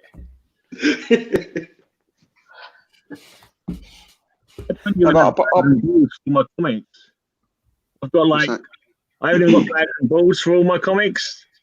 When I first started collecting, I never did bags and balls. I never knew about bags and balls anyway. I had loads of comics, and I started to kind of half-heartedly buy bags and balls for them now. But I've got 10 in one bag, that kind of thing. I don't have balls for all my bloody comics, so I don't know if I'll ever be able to afford them. But Maybe. How many boxes have you got, Graham? Sam, just look at the background. You got 3 on the shelf there. He's in one at the moment. This up here. This is my bed. The boxes on there. I got some. I got some up there. Oh my god! That is an absolute cave, isn't it? Wow. Most of them are upstairs though. So I've got 38 short boxes and 22 long boxes. Well, you know what, Matt? When you do these mystery boxes, you definitely let me know. Yeah. That's doubles. That's like I've got three like 4 short boxes of doubles that I've gained from various places. And I've got stacks of other sort of doubles I've accidentally picked up when I bought lots from eBay that happened to have some comics I already had in it, that kind of thing. Let us know. I'll definitely buy a box. Yeah, cool. Get rid of the buggers. Also, you helped me buy some new ones. That's true. Well, hopefully clear some room for you as well. That's true. Well, maybe a little bit. So Dean, you go quick. So Dean, Sorry? go on, like, I'm interested to hear about who your special guest is going to be. Oh, I put it in the chat on Thursday. It's a guy called Adam Wheeler, and he's a comic book creator. He's the writer and creator of a comic book series called The Secret Protectors, which is pretty good. He sent me over a preview copy, and I've read through it, and it's not bad. It's pretty good, to be honest. So yeah, he's gonna come on Thursday. There'll be a video there, but he's gonna come and hang out in the chat and stuff. So if anybody's got any questions about how you get into writing comics or what the process is and stuff, so yeah, he's a cool guy as well, really nice guy. Maybe get Martin to invite him now, so he ain't sitting at the back too long. Yeah. Yeah, I think you did about that comic recently, didn't you? Because you put the Kickstarter link in your video. Yeah, I see it, yeah. I went on the Kickstarter. I was going to sign up for it. Then it was like, I'll put your card details in. I was like, I can't be asked to find your card. So well, you don't have to, because if you watch the video, there is a chance for you to get some free comics as well. Free comics. Free comics, yeah. So yeah, it should be good. He's a nice guy as well. And if you want me to connect you up with him on IG, I know he's more than happy to come and appear on other people's channels as well. So is he UK based as well, Dean? He is, yeah, he is, yeah. Hornchurch, I think. Oh, okay. Yeah. Is there a policeman on his page? I thought I read that he was a policeman or something like that. Is he a policeman? I don't know whether he was or he still is. I'm not sure. But his story of how he came up with these characters and how he ended up sort of writing this is a pretty interesting one, really. So we'll find that out in your video when you interview him, yeah? Yeah, you can watch it in that, yeah. And like I say, he'll be in the chat as well. So if anybody's got any questions for him or you want to invite him to come and hang out on your channel, carry on. That's cool. And if anyone wants any bits and bobs from the US, just let me know. As long as it's not big, massive pallet loads of things, I'm not going to do that. But if 6 foot blonde with big boobs, if you can get hold of one, Mark. I'm gonna get some. How much is that worth on the Pop app? Think she's too tall for you at 6 foot. Let me just check. Hold on. Top him out. And me. There's not enough RAM, apparently.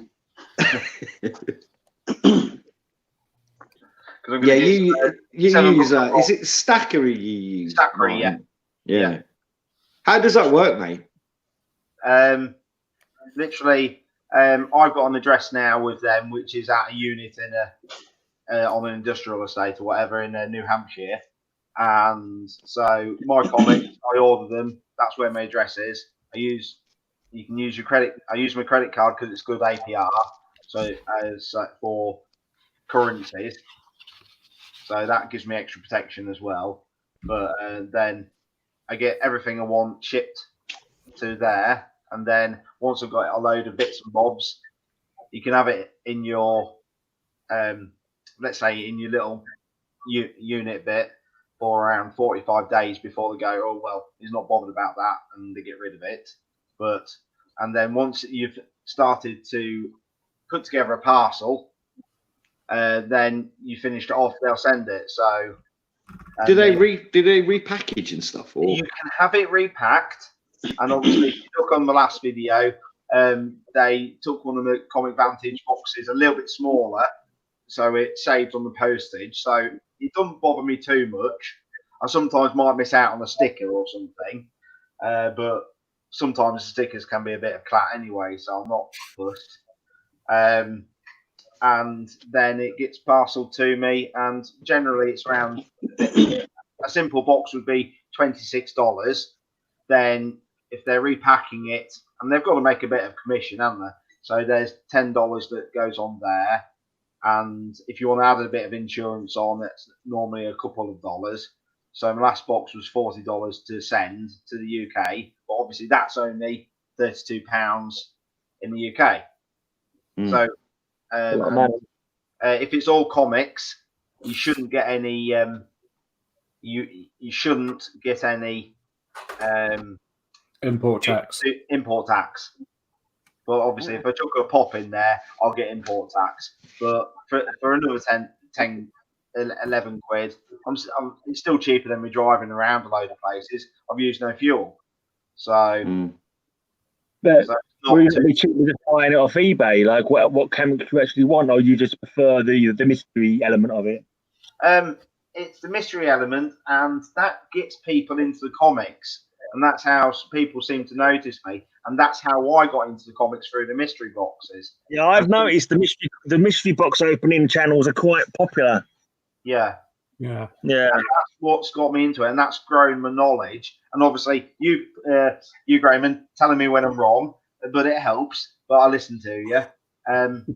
But that's why, for example, I might film in a certain style because I might not like the way some people do it, because I watch other channels and think I don't like that, so I won't do that myself.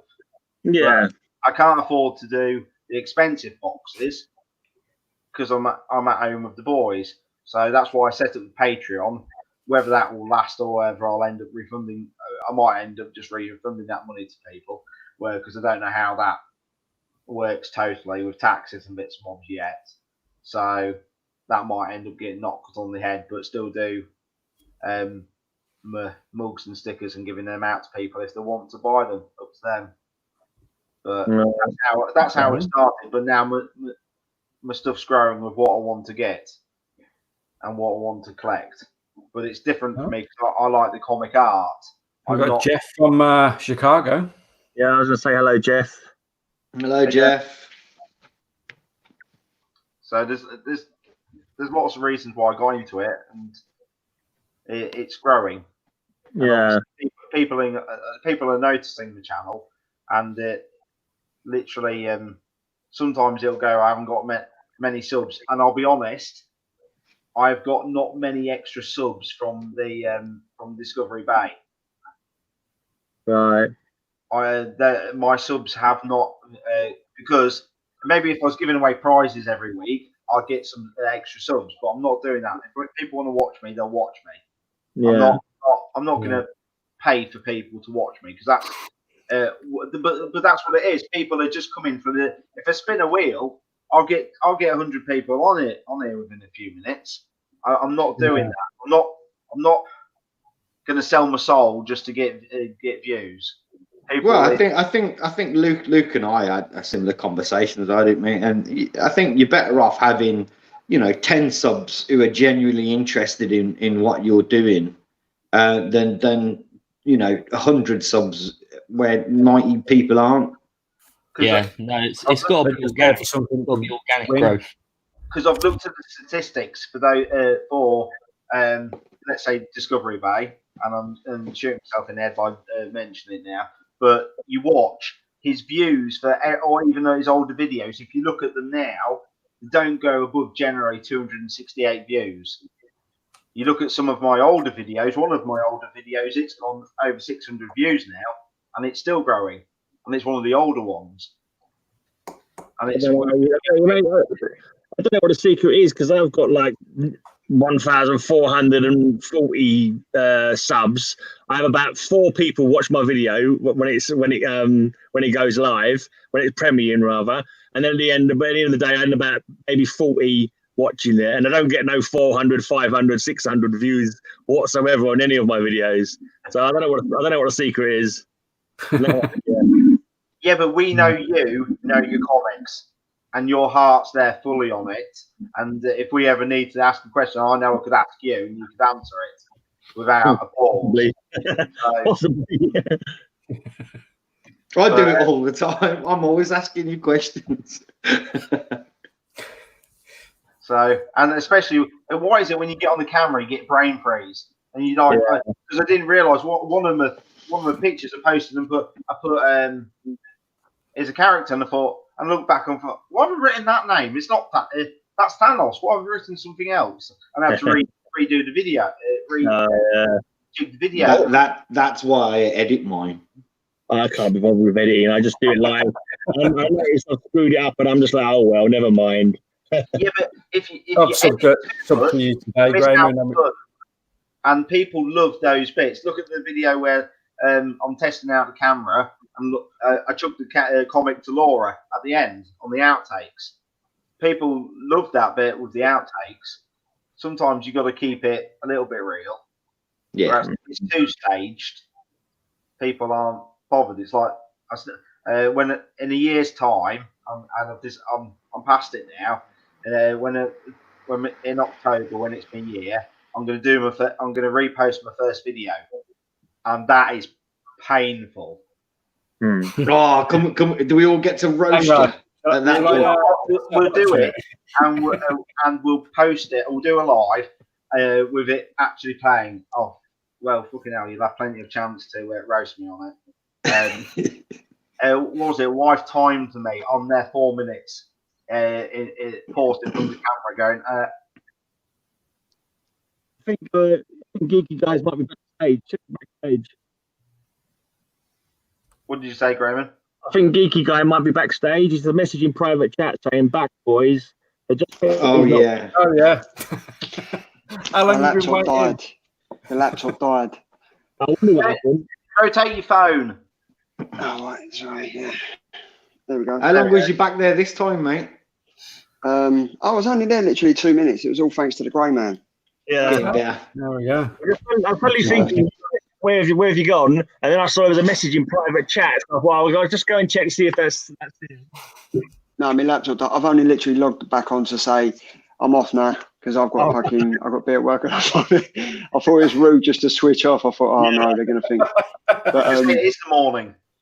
Yes, but I definitely think we should all just keep talking and just like show the US that we can actually smash it instead of just relying on them. Guys, keep the 19th at 8 o'clock free. We'll do a live there. Bring your comic books, the stuff that you've picked up recently, or some stuff that you're chasing or whatever, and we'll do one over there. There you go. I've got the variant. He's got his Negan. He's got the white paper variant. That looks great. He's got the green variant. It's the green crayon. Sketch variant. Sketch variant. Oh, you know, the immortal Biggie Shaq has just joined the chat. So, hey Biggie, Biggie, be Shaq. You see, some of you might not have seen these though. That board variant. You got it. Just a minute, let's put me back. Mark, did you draw that? No, I didn't. Wife did. Oh, cool. She's very talented. Yeah, that's pretty good, man. That's really good. That is. It looks a lot better in big screen. In a little screen, I couldn't see it so well. You can see the hair. Yeah. So that's one. That's the other. That's cool. Jesus, that's cool. That's funny. I like it. It was very angry indeed. This one. Take no shot. Oh shit. Yeah, shot. Yeah. Take no shot. He's got guns in here. Must be shot. Take no sheet. Yeah. Take no sheep. Is there a Welsh channel? That's quite cool. Baby Yeah. Groot. That's one she's playing with at the minute. Just a minute. What Venom? Carnage. She Venom. Carnage, is it? Yeah, Carnage. Transvestite Wonder Woman.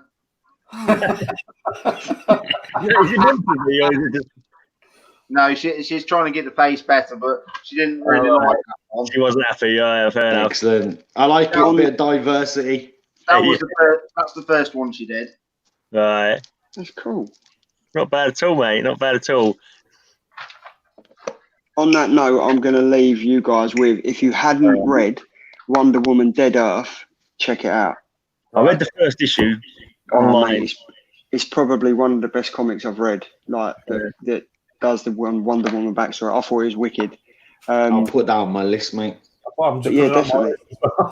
Definitely. He's writing it down. I got 4 for tonight. I know I have written them down. I was going to forget them. We've got something. Did you say you got 4, 4, 4, 4? Yeah, so you got 4, 4, 4, 4. No Screen Man. Incognito Comics. I think it's something like Total War or something like that. It's like it says 4, 4, 4, 4, Total War, something like that. I can't remember now. What is it good for? Yeah, exactly. Yeah. But guys, it's been an absolute pleasure, and Dino, we'll speak as we do near enough every day. Yeah, I'll drop you a message, mate. Yes, mate, and it's been a pleasure, guys, and see you on the next one, 19th. Yeah, see you on the 19th. Boys, yeah. See you later. Yeah, bud. Peace. Yeah. I wish I could do art, but since I stopped using potatoes to do art with, I just can't do it anymore. Just use your hands then. Hands, yeah. Still. Yeah, I keep eating the paint, so I'm not allowed to anymore. It's like it's blue, tasty colour. Right, boys. I think I'm gonna jump off as well. It's getting late, so I'm gonna get out of here as well. And no doubt I will drop you all a message. Yep. Yeah. Talk to you soon.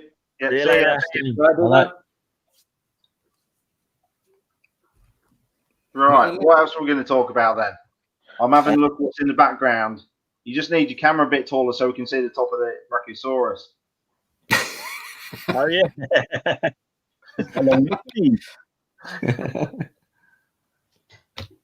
So, Graham, what do you do on your channel? Comics, Fallout, heavy metal. Fallout, heavy metal guy. Dean gaming. Ginger, Sorry. You do gaming. You do I do Fallout 4 gaming.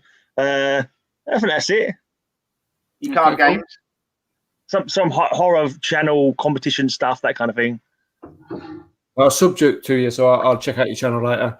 Lots of live gig footage as well. That's most of my subs came from originally, like live gig footage. Oh, okay. Before I started doing I think I had 500 subs before I started doing the comic book stuff. And I literally didn't even know that there was any comic book channels. I just, I was like, what can I do with my YouTube now? Because what about plenty around me? Comic books. Yeah, I've got a few comic books. And it wasn't until I was doing it for about 8 weeks and no bugger was watching them that I thought, I wonder if there's anybody else doing comics on here. And that's when I reached out and found other channels. Oh, okay. I didn't know. I had no idea. I've finally got me some views. Does anyone else know? I've forgotten his name.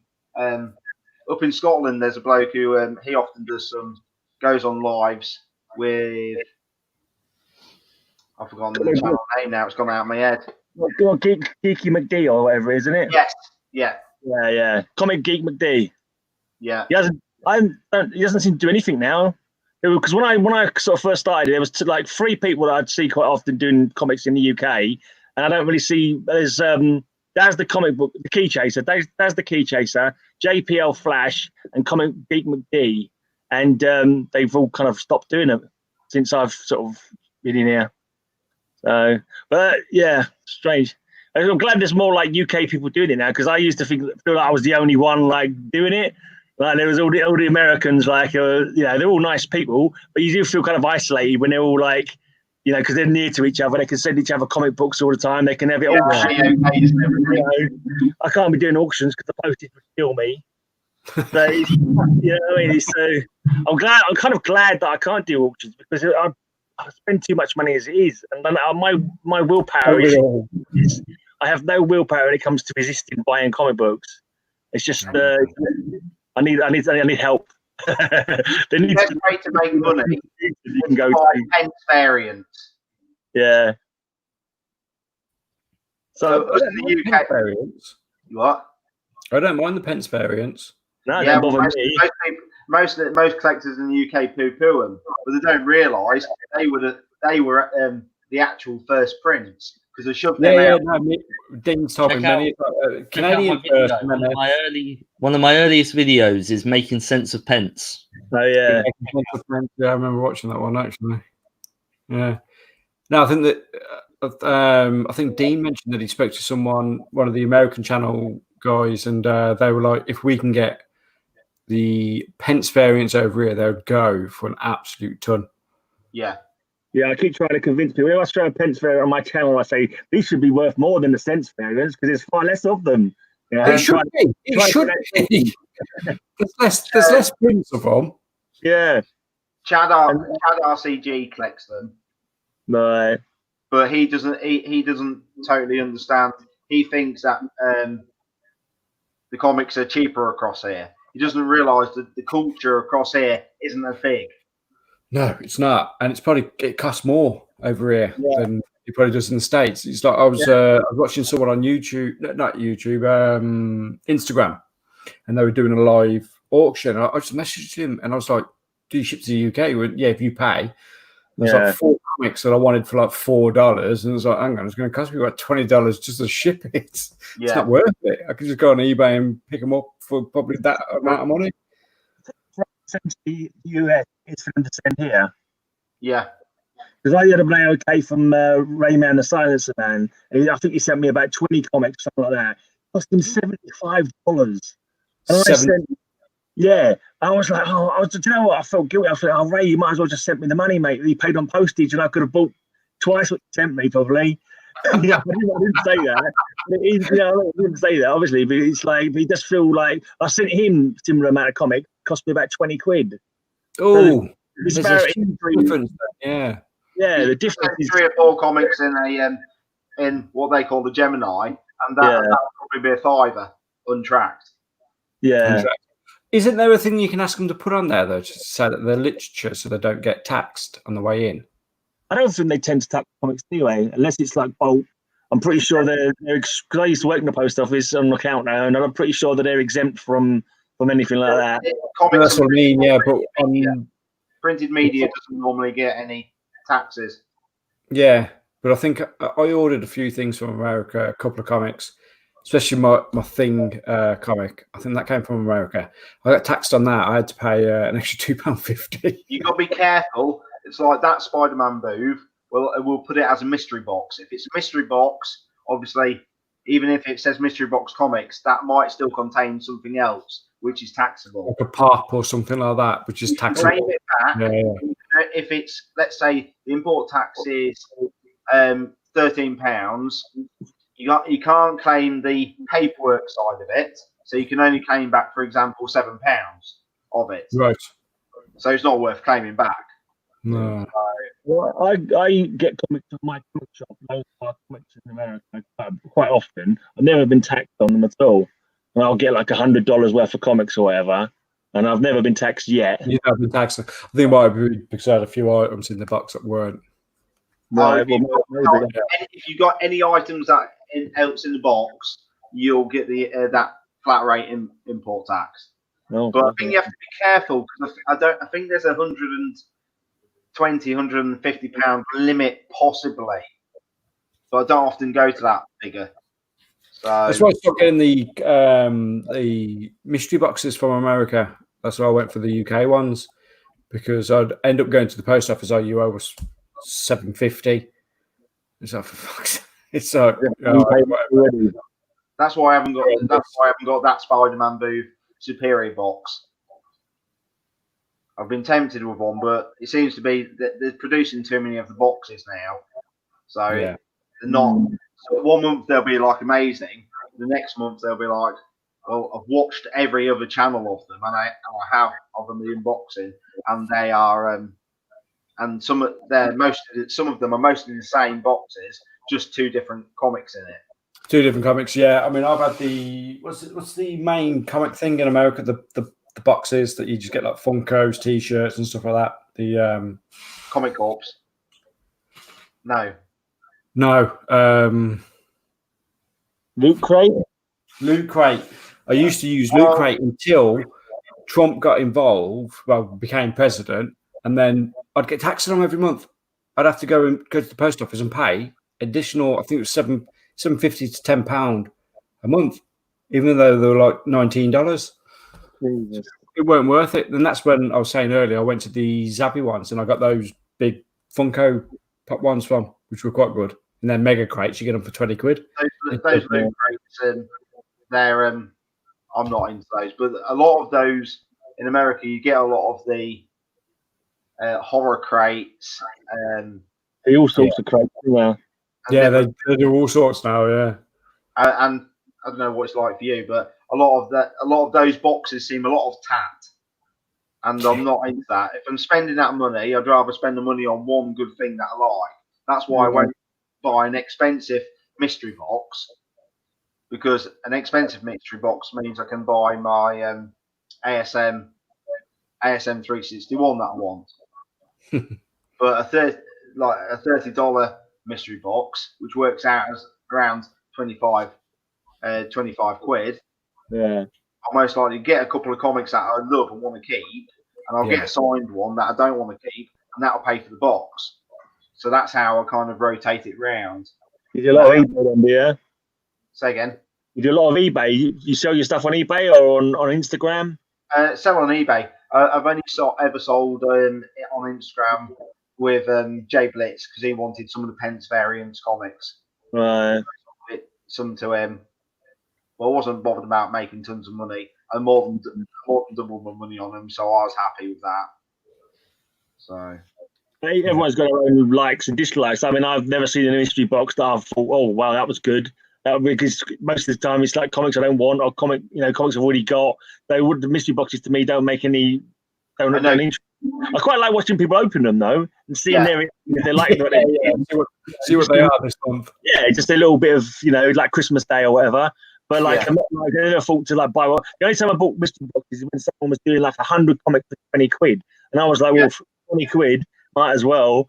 Even if I sold them each for 50p each or something afterwards, or they still pay for themselves for 20 quid. The first bargain bin battles me and Dean and Cole did, I bought 25 comics for £11.95. Yeah. And they're still on eBay from Jester Comics. You can choose DC or Marvel or just a mixture. Yeah. And it works out. I think I showcased 22 comics because we were limited to £10. You worked out what each one cost. Yeah, we working it out. It was like 40p a comic. And so it was just like, right, I could show 22. I got some decent. I thought I got some decent comics. Ones that I hadn't had, especially Doom Patrol, the variant cover of it. I love the cover of it because I'm the sort of person that will buy comics that I like the characters, like Deadpool, Carnage, Spider-Man, Batman, always there. But then, obviously, some of the comics covers, some of the artwork that people put into it were fantastic. So Dean hates me for it because I always buy a comic. I don't even know what the comic is, but I'll buy it for the cover. But that's the way you collect. There is people who collect comic art, and that is my love, the comic art. I've got my memories of the 90s and the X-Men, Iron Man, and Spider-Man TV series. I love them, and I've still got a lot of them in my memory of what happened in those. So I keep that there, and I also try and collect those characters. So, and there'll always be new stories, and so I just try and collect what I fancy or what I like. If it's first issue, brilliant. I like some of the first issues. Yeah. But I'm kind of like I like most superheroes, and I sort of collect the heroes. I'm like, I've never been one to know who the creators were, or even pay attention to who was doing the art, who was writing the story. I just like, oh, if it's another, like for example, Firestorm, I'm buying it because I like Firestorm. Or if it's anything like that, I'll buy it because I like that character. It's like I don't like Rob Liefeld's art, but he does Hawk and Dove, and I like Hawk and Dove, so I buy him because it's Hawk and Dove. You know, the fact he can't draw feet and all these characters look a bit weird. It's like it doesn't matter. It's still I like Hawk and Dove, so I'm buying it. But it's like me collecting the Scotty Young. I love that comic-y and the satirical. But you know, it's just so fun how he does some of them. So that's why I collect the Scotty Young ones now, because it's just a bit of fun. Yeah. Because some of the comics look very serious, and it looks like I've gone to the Louvre and they've painted it out and they've put their life's work into that photo, rather than let's scribble that good comic art. Let's see what's going on with the characters in this comic to help sell it to me, the story. Yeah. Dean says he's still watching us nerds. Yeah, he's supposed to go to bed. I'm kind of like more of an old art kind of for like 80s, 70s, 80s, 60s comic covers. I'm not keen on modern comic covers. Not my thing. I like those. It's just I can't afford some of those older ones. But those you often got a bit of a hint of what's going on in the story on the comics. That's what I like. I like to be drawn in by the cover, like you know, the hero in peril or whatever, or his girlfriend's about to find out his secret identity, and it's like, oh, how does he get out of this one? Oh, I've got to buy it to find out. Because if you look at most of the new comics that come out, name one that actually has a speech bubble on it. Give it actually something that's going on. Some of the kind of like modernly kind of art covers aren't even suggested. It's like a surreal picture of the character or something like that, or a symbolic picture. And sometimes it's just not like clean, crisp. You see a superhero doing his stuff. It's just, you know, be all wishy-washy kind of art or something like that. It's sort of stylized stuff. It's like some of the Thor comics, the new ones, they look like they've been in a window for 10 years. They look really faded. Don't look vivid and bright with colours. And that's what puts me off those. Yeah, don't get me wrong. They're all good art. But to me, they don't say comic book. You know, it doesn't say comic book. You know, they're beautiful pictures, well drawn. But I want a Karate Kid kicking somebody in the face. That kind of thing, you know. Yeah. You want to see the cow that would be that kind of exactly. But so everyone's got their own thing. Is that another dead laptop? Has his laptop died now? Something happened. Yeah, batteries died. Haven't these people heard of blinking leads like for plugging things in? I'm on my PC, so I've got two screens. YouTube, that's live, and I've got us live there, and my PC's there. So that's cool. Is my sound all right? Because this laptop's rubbish for sound sometimes. Right now, if you get it's a bit muffled at times, but you're all right. Yeah. Oh, hang on. I'm going to try and plug my microphone in, but I think it might mute me. It's really stupid. Like, I plug it in sometimes and it mutes. So I'm going to try it. Or it might mute you. I just lost me cam. Hang on. You'll have to select which microphone you're going to be using. Yeah, I can hear you. You hear me? Not if you can hear me. There we go. Yeah. That's perfect. Yeah. Can you hear me, guys? Yes, I can hear you. No, I don't like it. You can... Here's mine. You can indeed. Oh, I need to. Is that right? Right, left. We can see you. Oh, now you're going to reverse again. You got that. I haven't reversed then, another. Yeah, there we go.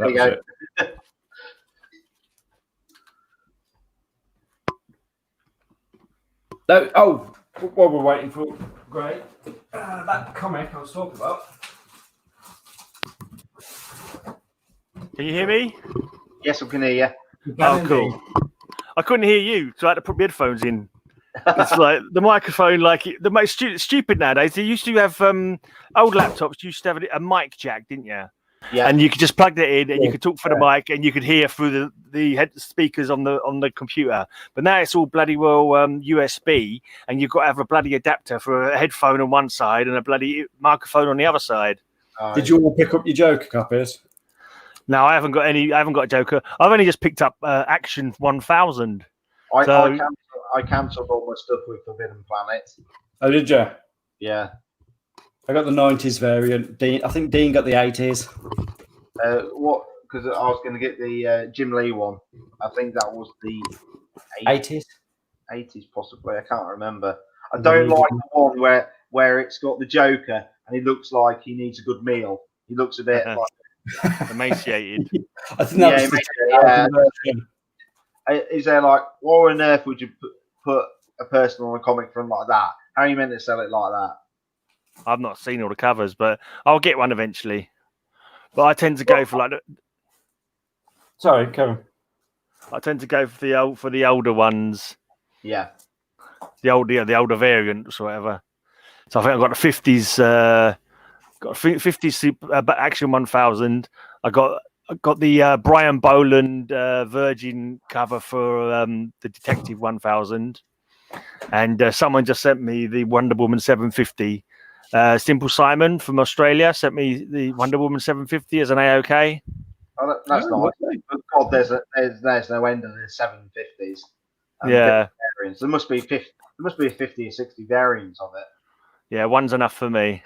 Yeah. Never knowingly bought more than one copy of a comic, but quite often done it by accident. No.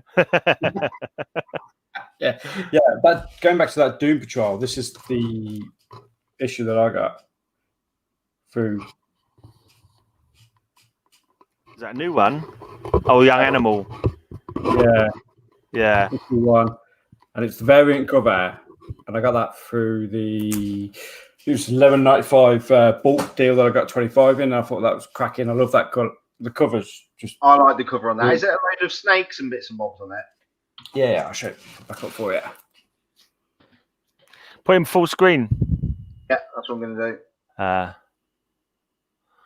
work out how to do that now. Kick from screen. No, we don't want to do that. I can't hold it here all day, no. Yeah. Still can't make it out personally. It's so bitty. Can't see. It's like loads of little bits of colour. Yeah. It's just like a lot of colour. It's like a pop art. Yeah, you got your man in the centre coming through. What I'd say is possibly. Is it lenticular as well? What's your mean? Is it a lenticular variant where you twist it and it moves? Let's have a look. You know, like the old rulers we used to have at school. Yeah. No, it isn't. No, it's not. No. It's weird though. I quite like that. I like the colours of it. It's just the colour. It's just. It looks like a Jackson Pollock. Yeah, a Jackson Pollock. Yeah. I'm doing art to school. I thought I think that's why I like certain books with a lot of pop to them. It's a big bag and board. Because I randomly bought the old style book back and boards. That looks like 2000 AD size backing board, like old 2000 No, they AD. are. Yeah. Well, mate, I don't think they're that big, but they're the. Dean told me what they were, but no, I've previously when me and Dean went out, I bought the smaller ones, so they're all. That'd fit a Beano comic in, wouldn't it? They're all like decent size. Yeah, I do this. I use the Silver Age bags. I like them to have a bit of room. I also when I do them, Silver Age. I think they're too big for Silver Age. They look like magazine size. I think these are Silver Age ones, and I tend to do back. I do back and front, save space. Yeah, and like saves and balls. So back and front, I do them. They're really good for these ones. Yeah, fit them perfectly. Yeah. They're more than magazine size, aren't they? Yeah, it looks like it. Is that Black Label in it? That they call Black Label them ones? Them These DC ones ones. are, Yeah. yeah. Did you all rush out to Golden buy Age the Batwang? bag and boards. Dean's just messaged me. What did he say? They were Golden Age. Golden Age bag Oh and right, they're board. really big. I didn't realize Golden Age was that big. Blimey, I haven't got any Golden Age books yet. One day I'll have one. What One was will you be about enough. to say, Bag and board. Let me know. I'll send them across to you. Yeah. What was that? What was you about to say before? Just before you was going to say something. I don't know what I was saying. I've forgotten. I showed off that I do back and front. That's all I said. I do back and front on my board. He was about to say something else, and then I forgotten what it was now. Then I don't remember. Something to do with his comic, probably. I don't know. Oh yeah, that's right. I was saying, did you guys go rush out and buy the Batwang when it came out? Because the first Black Label. I didn't know about this until Dean showed me the other day about the Batwang. I was like, what? Went, do you know what it is? Do you know what it is, Embry? I was like, oh, wow, that's just wrong. Did you hear about that? I didn't hear what you said, M3. I don't know about it. Oh, you don't know about it? I say it's the first appearance of Batman's junk. What he hides under his utility belt. Right. And they actually showed it in a comic. I know it was a Black Label. It was like adult, but was that really necessary? You know, we know he's got one, but no one wants to see it. Harley's boobs, maybe, or maybe Harley's boobs, but then even then, you know, I'm not really that interested in them. You know, why is Dean left when he's still watching? Because Dan leave just in case something happens. In case we get Venom, come on. I did actually read that online, and people were paying 50 quid for it and stuff like that. And I actually read it online. I thought that's a really crap comic. I just thought it was a really boring, crap story. The art was rubbish. I thought, I was just like, wow. But I stopped buying modern comics back in 2013. I just stopped buying, and I've only gone back into it since 2018. So, and I'm only buying like back issues. So, because it's various reasons, mainly because it's cheaper to buy, And I've bought a couple of modern comics. Like I think it's a Young Animal, another comic, Dial H for Hero. I love Dial. I've heard of it, yeah. Yeah, I love Dial H for Hero. I've got going back to the Silver Age, the 60s. I just completed that run, and I've got this. I got the one I think came out like 2019 or something, and I got them for £1 each. I waited for a couple of years, and you get them really cheap. And I think I looked at it and I thought if I bought these at the time, I would have paid 3 times as much for them. You know what I mean? So you might as well just wait a couple of years and see what you can try and pick them up cheap. Yeah. Are they doing something about Dial H? I'm pretty sure they're doing a TV show or a movie about that. Really? That'd be cool. I didn't know that. Well, Netflix and Amazon are picking up no end of stuff at the minute, aren't they? Yeah. These TV shows. A lot of people seem to like slagging them off and saying, but I just I try not to be too critical of them. It's like you've got to just you've got to watch them and take what bits of them you enjoy and concentrate on them rather than concentrating on any bits you find slightly annoying. That's what everyone seems to sort of find the bits that aren't exactly as they envisage it and just like pummel them rather than trying to concentrate on the positives. That's what I find with a lot of the TV shows, and I hate that because when I was as a kid, we never had any bloody TV shows apart from like Batman for a couple of seasons. But I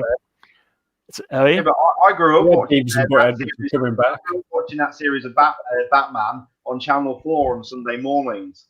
Yeah. I didn't catch what you said actually a second ago. What did you say? People the Butthead are coming back. That's courtesy of Dean. Oh, okay.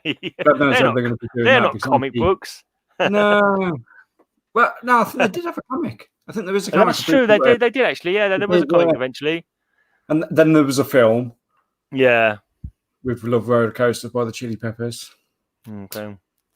I don't know. It's 2015. There was there's stuff about Dial H for Hero coming out. Really? What? A TV show? Yeah, it was written. There was news about it then, but there's no end of them. They get options. Yeah. and whether they actually get fulfilled is another thing. But it's like Fallout. They're showing a lot of clips for a new TV series for Fallout. The game Fallout.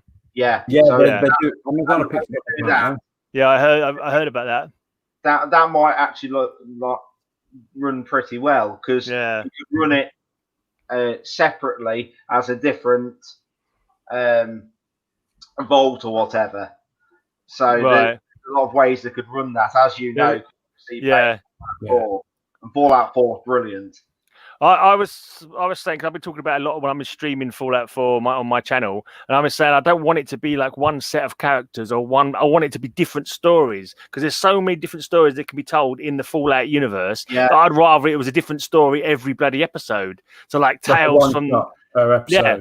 Basically, yeah. Or it could be like a central thing. There's a magazine like called Tales of a Junkyard Jerky Vendor. And I was thinking it could be this junkyard jerky vendor and everyone's coming to him and he's hearing their stories as they're passing through kind of thing. Yeah. So it could be like a central... That would actually work. Yeah.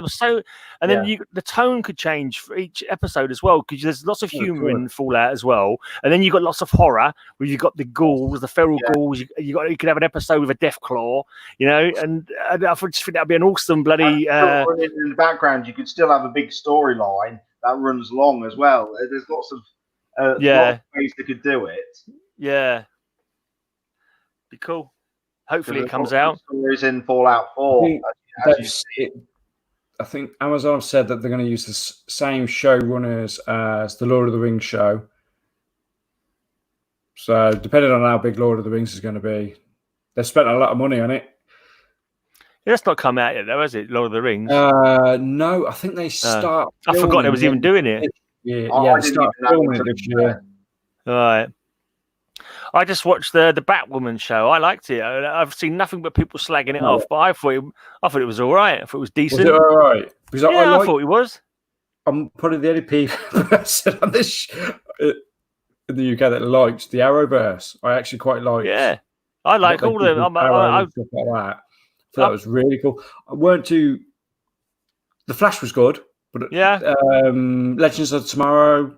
I don't mind that because it's got some good characters in it. Like it was good to see Hawkman and Hawkwoman and Rip Hunter and all that. But I say there are some elements of every probably show that you won't like. Yeah. But don't sweat those things because nobody's vision is going to be the same as your vision. No. Everyone's good. So every film I go to, I don't pay attention to things. We'll tell you what happened when I went to see Batman '89. Yeah, and we found out that. What is his face? Michael Keaton, or whatever. I was going to be Batman. I was like, "What the hell is he going to be Batman for?" And when I went to watch it, I was hating every minute of it. Everything that he did that to me wasn't Batman from the comic books. I was like, and when the scissors came out on the airplane to cut the the balloon, I nearly stood up and went, "Yeah, this is not good." I had to control myself from standing up and shouting at the screen. I was that raised by it. But that kind of taught me to stop whining about that. Just concentrate on the things that you do enjoy. Where the vision matches your vision, and the other bits just go. Okay, never mind. Shrug it off. They envisioned it different to me. Never mind. But this bit's really cool, and that bit's good, and I like the costume. And their interaction between the characters, and just the fact that it's got a character in it that I like. Like for example, Arrowverse. When I saw the trailer for like season 7 or whatever, and I recognised Wild Dog, who I've got Wild Dog's little mini series. I saw him in the trailer. I was like, "Oh, Wild Dog's in the series." I was like really excited, like a total minnow character that bloody hardly anybody knows about. But it sparked my nerd enthusiasm. Yeah. No, I've been meaning to get back on to watching the Legends of Tomorrow because they've now got Constantine in it, haven't they? Right, that's cool. That Constantine show was really good as well. One season, and they just filmed it, and then they're like, "Well, what do we do with the character?" But he's popped up in Arrow, he's popped up in Black Lightning. Hello, Christina Payne. Hi, Christina. I and like Chad Fisher. Shield. You like Agents of Shield? Oh, I watched the first season. I've never got back into it, and I need to. It's been good. I've watched a few. And they've gone further forward in the future. Oh, okay. And what all of obviously Ultron and everything. They've gone further ahead, and Ah. it's given. There's no end of depth in it, and you need to watch some of them to actually link it. They link in with the movies. Well, Right. I'm not as big into the Avenger movies, but I had to watch the Avenger movies to see how they link in, and they're brilliant. And a lot of people aren't they linking that show back with the MCU at the very last episode? something like that. It all links together somehow. Yeah, because like Coulson was originally made for the movie, wasn't he? Then he ended up being the main character in Agents of S.H.I.E.L.D., and now he's in the comics as well, isn't he? I believe. So apparently, Dean says they're bringing back Justice League Dark to HBO.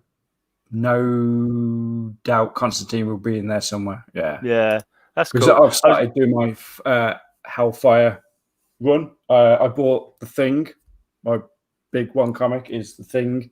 First appearance of Hellfire. Well, Constantine. The Thing. Oh, Swamp Thing. Yeah, Swamp Thing. Yeah. Sorry. I was say because I'm like obviously Fantastic Four. Yeah.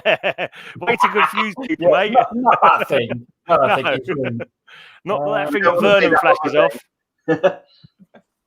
Hey, Grayman, whenever you think Batman from 1989 was bad, just watch Batman versus Superman. And I like Batman versus Superman. You loved it? I liked it. Yeah, I didn't mind it, but that's because I've got that new mindset where I don't concentrate on the bits that aren't, how I would do it, and I only concentrate on the bits that I do like, and I elevate them and forget the things I don't like. I quite like the Martha ending. I thought that was cool.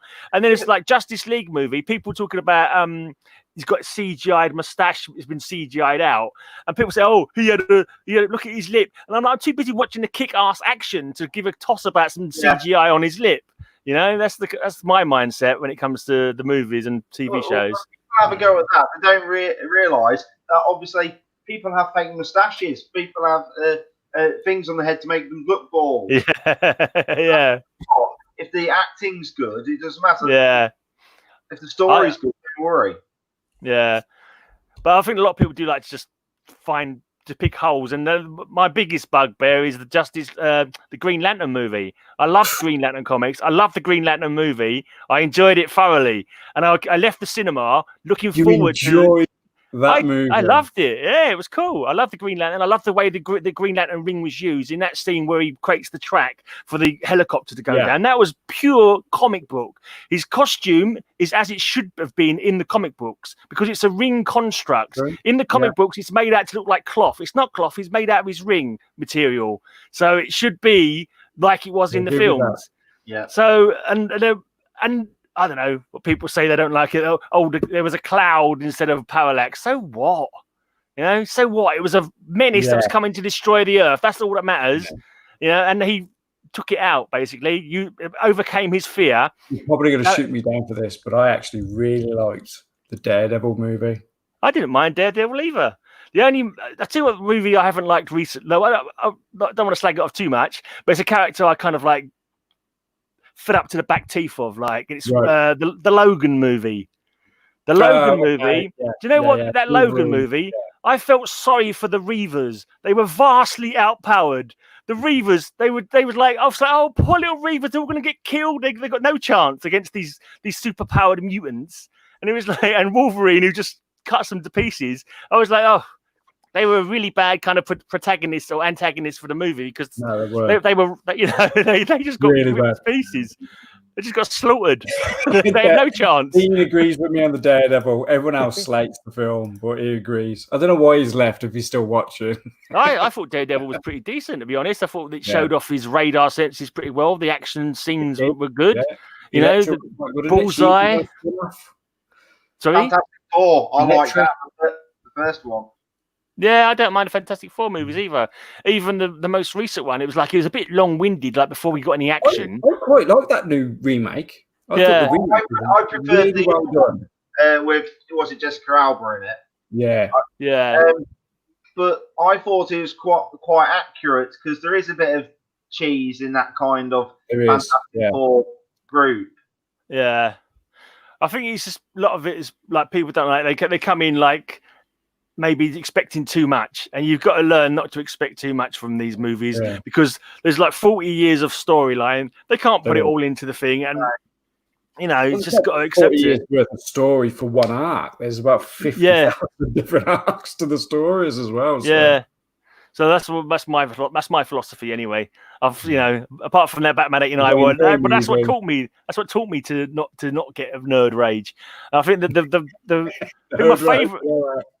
my favorite film like superhero adaptation was The Watchmen.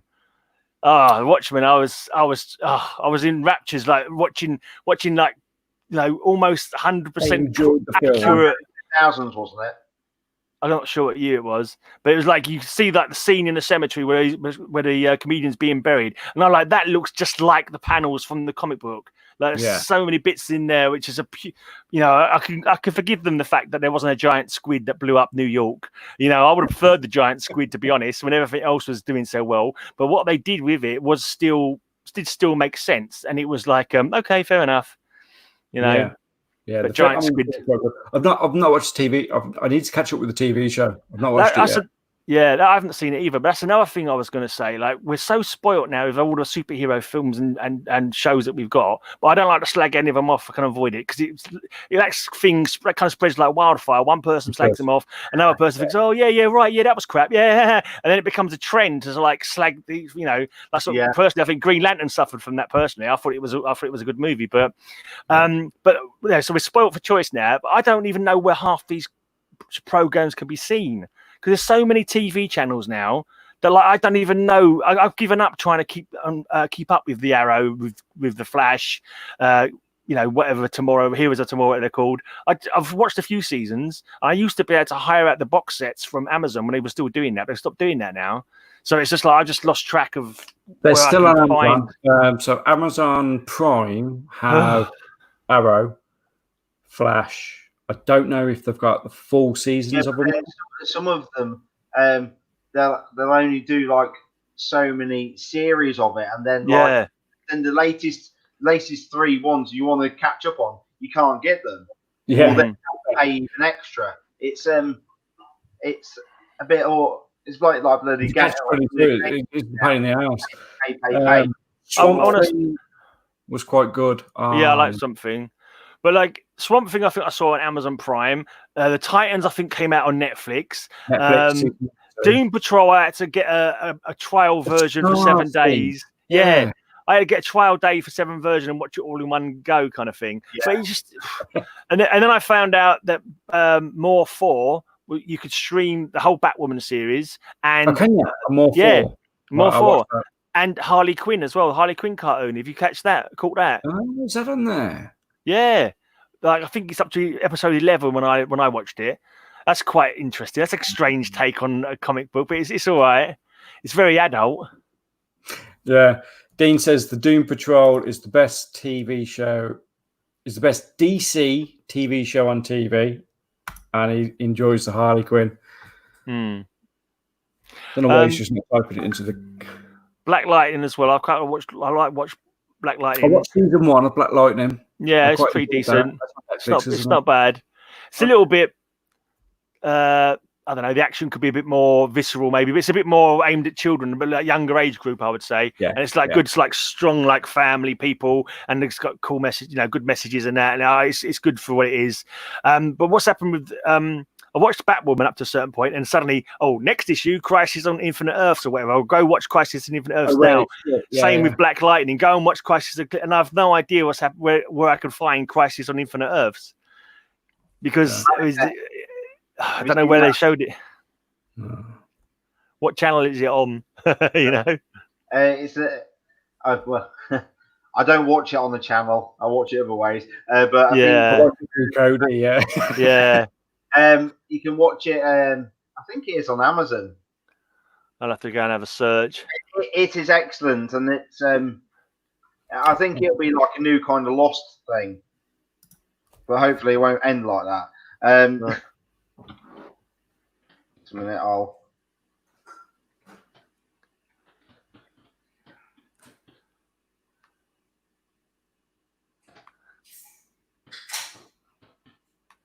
So your boxes that you get from America, stacked, is it called stackery?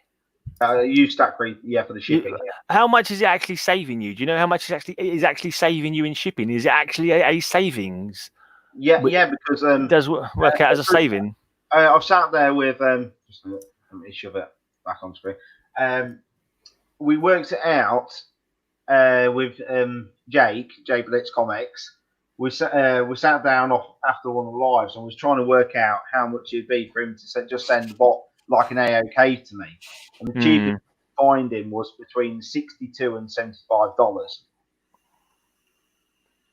So you can see, for example, the way I work it is if the mystery box is free delivery, I kind of calculate in. Well, I was happy with £5 or £7 delivery anyway, so I factor that into the price. And like if you've seen on my mystery boxes, on some of those boxes, I'm pulling out 5 mystery boxes and a couple of other bits. So if you break that down to, let's say, $5 each item, it's not much for delivery. And that's the way I calculate it in my head. But also then you get the extra bonus of it ain't $40 isn't 40 quid here. It's only 32 pounds. So it's an extra bonus. So works out a bit cheaper. Yeah. It's like when I buy from mycomicshop.com, there's always quite a bit of postage on it to the UK. Yeah. But I started using Comicana in the UK now. Do you know Comicana? I've not heard of them. There's so many different things. They're not a bad shop. They're not a bad shop. The only thing is, I might send an email, because I think the guys on Facebook, and I'll say, why don't you do free postage if people spend over 100 quid? Just see if I can sow that seed in his brain, kind of thing. Because at the moment I've got a shop. You should get free postage. You'll know, would it? It wouldn't hurt if you spend over a certain amount. Yeah. Yeah. Because I've got like a stack on there at the moment, about 43 comics in my shopping basket, and it's like 11 quid postage. And it's like, if you can knock that off, and I could get a few more for that 11 quid. I have to message him. You see, but then I watch on these live chats, and I spend a bit of time trying to work out. You see a lot of angry English people saying, "Oh, the postage is so much." But if you use your brain and ask people, there's lots of ways to get the postage cheaper. And I think most people think I'm rich getting these comics, but I'm not spending any fuel to get anywhere. And it's when actually people realise the prices I'm paying, it isn't too bad when you divide it down. When you think 8 mystery boxes and it's costing me 40 quid. Yeah. Why is it 4 quid? Well, it's not even that, because obviously then it's back in pound from dollars to the pound, so it's not bad. Do you order bulk, do you, Martin, or? Yeah, because that's why one big shipment, one shipping costs, and because what will it be? My Vantage Patreon box will be delivered probably next week, but I'll get my other bits to come in and then send it to me. But most people, when they're watching the videos, unless it's a recent That Spider-Man movie box, are they in that much of a rush to watch it live as it's unboxed? So they don't mind a bit of delay. Yeah, I was going to say, actually, your unboxings, I tried to mention it in a comment. I think you need to have the camera zoomed in more, mate, because you're holding up your comic at arm's length like that to show it, but it's only showing up about that size on the screen still. I think you need to zoom in a bit, so when you just hold it up like that, and everyone can see every little detail. But when I do it, I always aim to have it, let's say, there. So I will show it like that. Yeah, but it always seems a bit far away to me when you're holding it up like that. I'll explain why, and I won't change it because it's just my opinion. But I've seen when the comic people, they show the damn comic. Here's the comic. Yeah, I don't want it too close. Show me a bit like this. There you go. Yeah. Or to do it like this, do it really slowly, snatch it away. If anyone wants to, and that's why I do it, as in that, and then hey, Genome, and then it gets it full shot. Yeah. If they want to pause it, they can pause it and then you can still zoom in on it on your phone. And I wanted to explain, it's not me ignoring you, but there's no way for me to say it without vocally talking to you about it. Yeah, I know. It's hard to get things across in comments without And sounding sarcastic or blinking or something like that. Or, Yeah. Alex Winkink, when he first started, Yeah.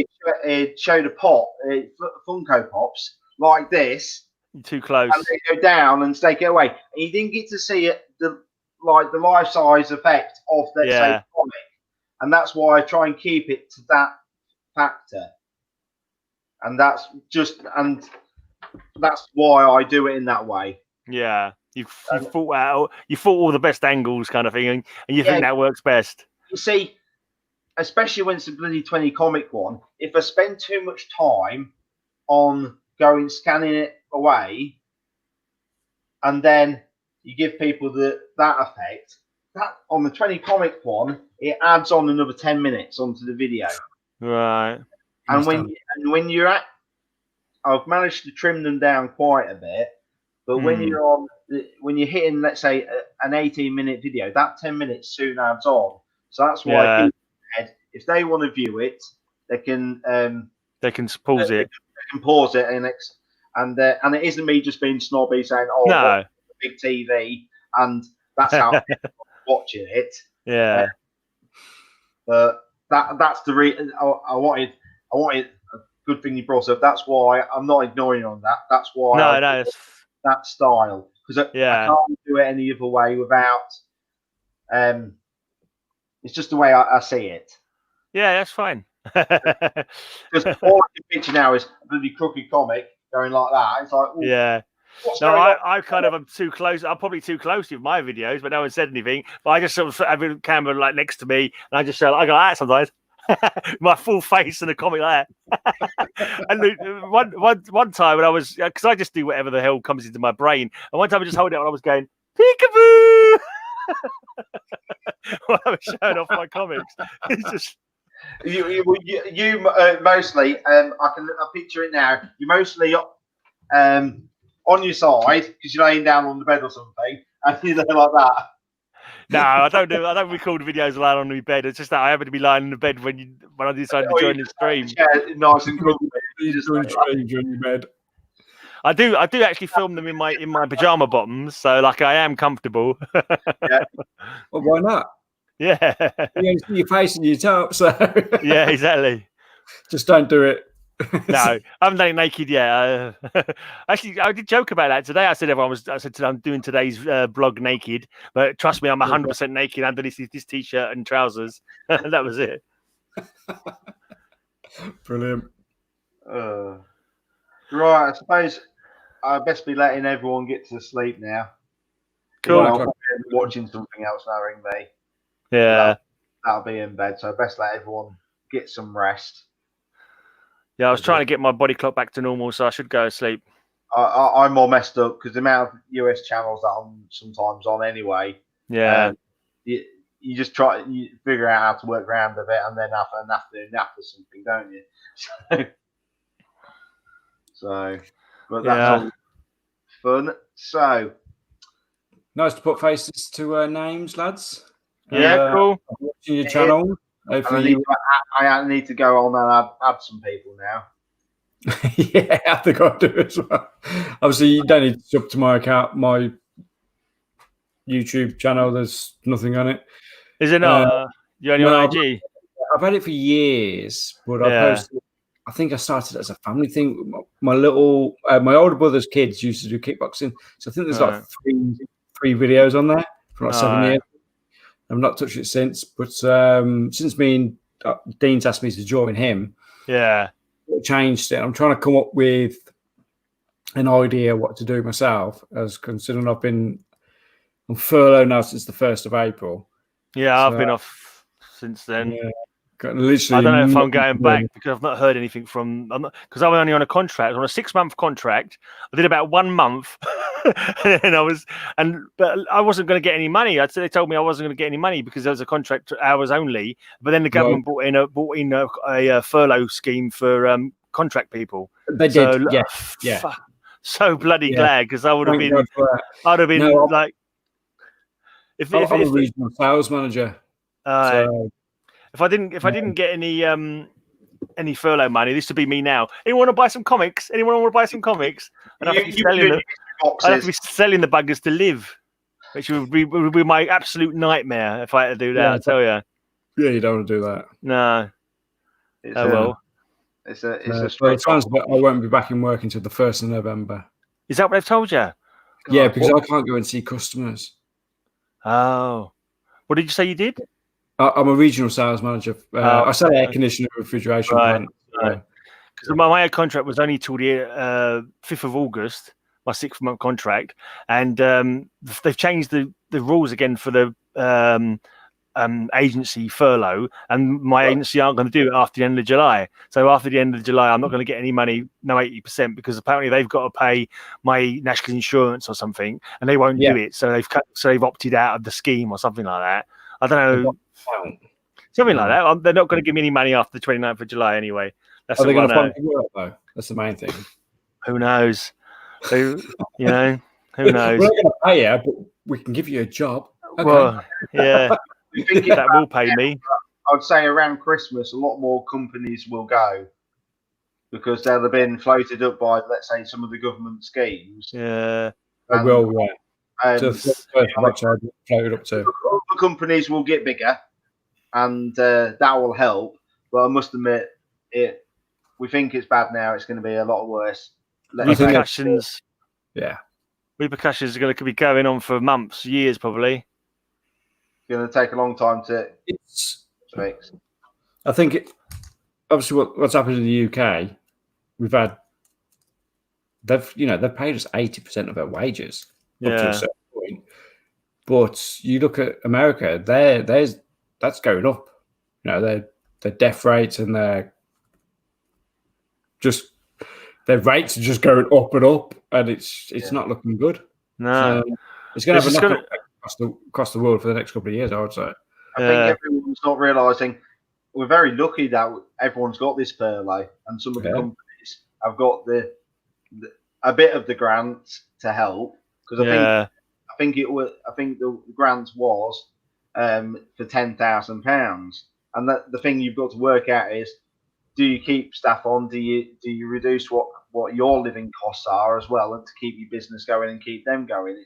It's hard to know what to do, but you're only going to bolster companies up for a certain amount of time, and things will go, unfortunately.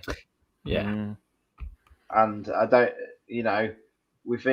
we'll be in a bigger recession, and they don't realise, everyone's all the furloughs we're getting, we're going to have some taxes on it. We're going to have to pay it back. The money we're going to have to pay it back at some point. More money from America to bolster us up, and we'll have to pay it back. Money isn't free, is it? So yeah, definitely not good. Definitely not good. So let's end it on that note. Let's cheer up. Don't have nightmares. Don't have nightmares. Wednesdays on the 19th, 16th. So we've also got obviously bargain bin battles for Dean is back on the 15th at 8 p.m. All right. And then we've got another live September soon. Dexter goes to school, so I'm going to go. I'm going to come across for a drive to do some comic book. What an LCS is, right? Because Comic Dino said about having a ride across and seeing some of the shops. So okay. Well, let us know when you do that, because I'll meet up with you both. Because Dean's only 10 minutes up the road from me, so we're good mates. So because it doesn't work for years. Come across, and you've probably even seen my lorry driving around the area, because I used to deliver roof trusses on the lorries around Nuneaton and everywhere. Oh, okay. So I know the area a little bit. So it's nowhere's too far with me. So let's say we don't get second spikes and stuff like that. Because Leicester's a lockdown at the moment, isn't it? Yeah, but they've Yeah, got it's down because of the huge space. spike. Like we've not had it very much in our area, but now we're getting travelling to Skegness and everything, and it's bringing and the people coming across from those Midlands areas are coming across to the Midlanders. Come on.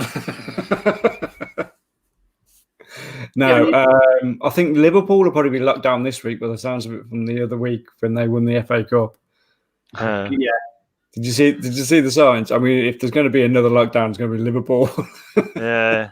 They'll all be out celebrating and getting spreading germs.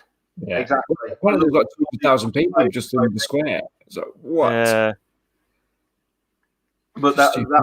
We're humans. We are very stupid. We are as stupid as breeds. No. Yeah, and it's just like, it's hard to adopt new stuff as well, isn't it? New, like when they say, "Oh, try not to touch your face," and it's like every minute you're going, "Oh fuck," scratching me. Yeah. How much you do it? Yeah. But no, I think I'm like literally watching myself. Yeah. Yeah, but then, Grayman, you've got a beard. There's no point in wearing a mask. No. There's no point. You're only wearing that mask to protect another person in case you sneeze. But if someone's got a big beard or anything, you're not getting a seal. But it's like the nurses and everything, and a lot of these people. They're buying these cotton masks. They're putting them on. Are they washing them twice a day, or are they washing them every other day? If they're not, there's no point wearing it. No. And it's worse with a mask because you're breathing into it, so it's retaining those particles. So if you're not getting rid of it very, very often, your interaction with those particles is longer. Yeah.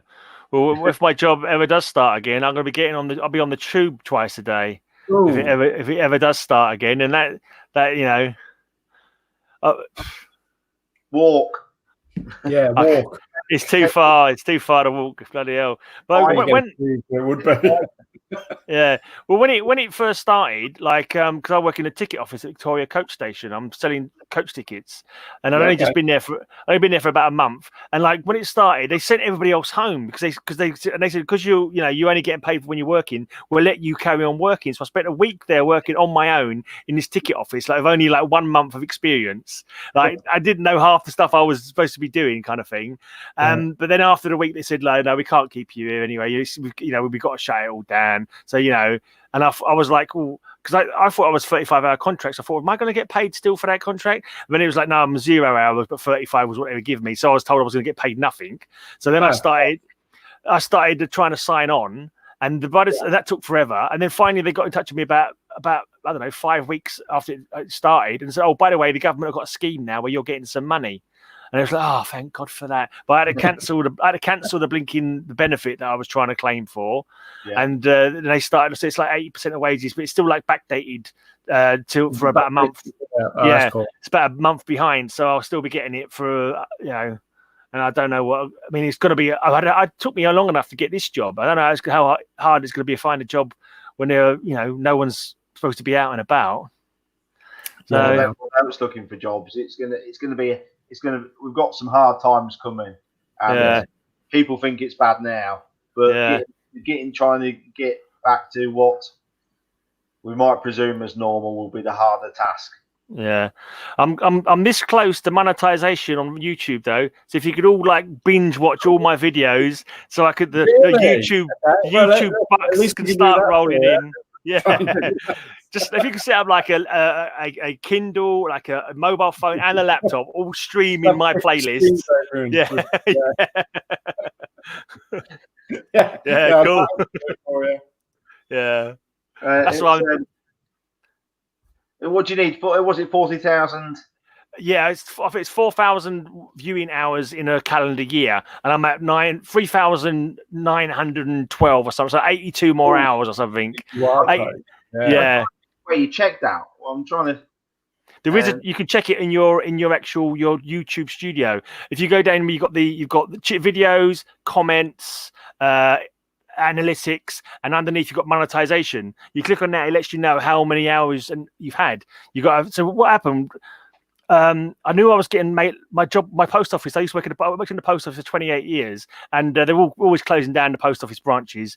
And so I knew that my office was on the list to be closed down. So I started like a stupid project, doing a blog every day, like just mucking about saying, earn £1 million on YouTube, that kind of thing. Just like, and because I was monetizing, because I had 500 subs, which is all you needed at that point to monetize. So I got up to about $13 or something like that. There's no way it's going to be able to keep me or anything like that. It took about 6 months to get $13, but I just had fun doing it. And I thought that one day when they do pay me out, I could buy a comic or something. Got a couple of comics with it. So just like a bit of pocket money kind of. That's all it is ever going to be anyway, really. But I want to get them $13 because they changed the goalposts. So it now had to be 1,000 subs plus 4,000 viewing hours in a year. So they're still holding on to them $13 that I earned. So I want to get that.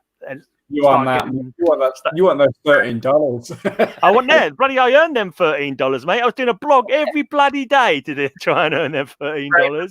Where is it in the analytics? Yeah. Well, if you go to the YouTube, let's have a look.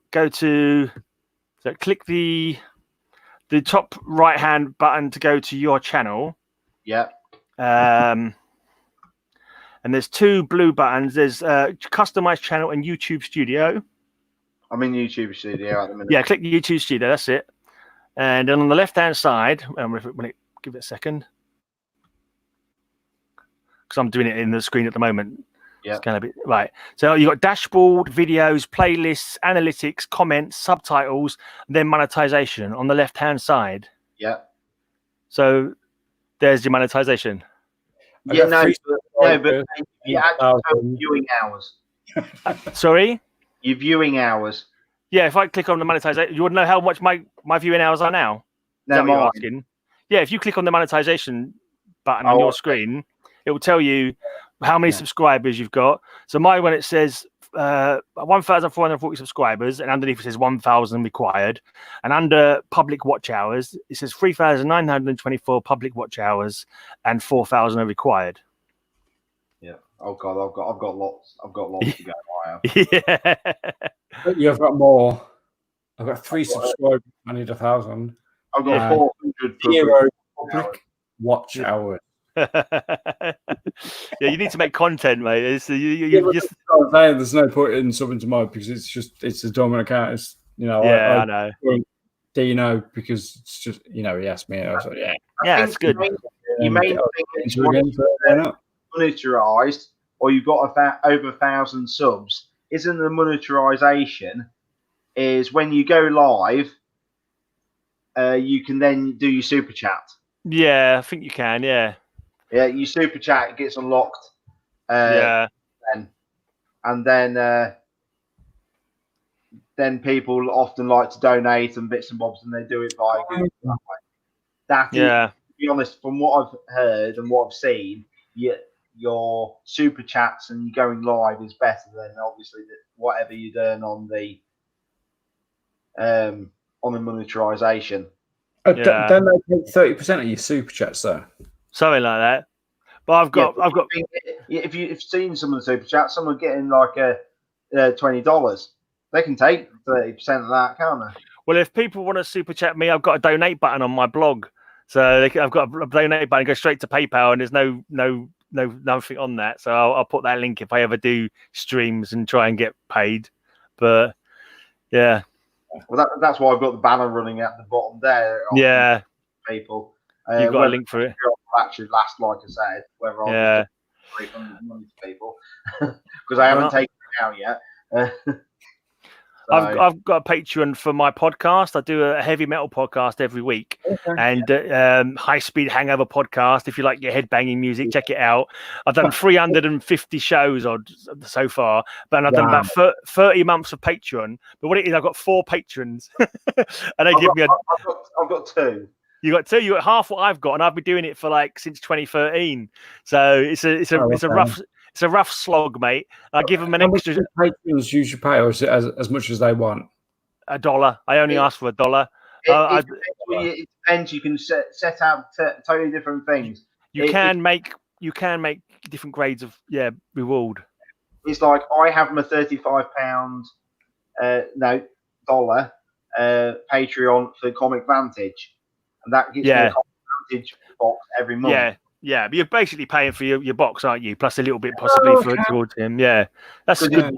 It's $40 normally. Yeah, going up to it in different states. It's with some states still get taxed like we would here, so they have to pay $42. But then you still that's crazy. Queue for it. But my New Hampshire address, there isn't tax there. Okay, so obviously that's where I am. That's crazy because their postage system is not universal either. It will cost you different. If you're in one state, you'll be charged different amounts to send to different states. Not like the UK where the postage is universal across the whole country. You'll get paid for different. Good thing about the Royal Mail. Yeah. or the parcels don't get kicked across the room, which a lot of American parcels seems to get mistreated, which is a shame for that, really. I worked in sorting office when I was at school. My dad used to be a postman. I went to the sorting office, and there's this great, and I was just putting stuff in sacks or whatever. And there's this great big flat blinking package. It wouldn't fit in an envelope. Big, do not bend all over it. And I went to the manager. So look at this. What do I do with this? It's like, oh, do not bend. And I can't get it. And he just went, shoved it in the box. He just folded it in half and shoved it in the bag. And I was like, oh, okay, that's what you meant to do, is it? Then it became a challenge. How many can you fit in, wasn't it? Yeah. Right. On that note, I'm calling it because it's gone 1. Yeah, fair enough. Yeah. Well, lovely to meet you guys. Yeah. And we'll get sorted out, and I'll see each other again. A bit. So, and when it's safe, we'll have a day out in London like we normally would do anyway. You guys should come down for the London Comic Mart when the COVID's over. Come down for London Comic Mart because it's great. It's not a Comic Con. It's just Comic Mart. It's just comic vendors, and there's a room full of pops as well. There's a room full of pops. If you like your pops, you can go and buy them in there. But it's basically like 3 big rooms, about 30 vendors. You got loads of like pound comics, loads of cheaper ones. You got I've seen that advertised. Yeah, that's a good one to come to if you once the COVID's all done and dusted. Yeah, lovely, brilliant. Because normally London's a day out for us. So. Yeah, isn't it most? Right. Good night, lad. See you later, guys. Yeah. Thank you for coming on. No problem. Cheers for having us. Cheers.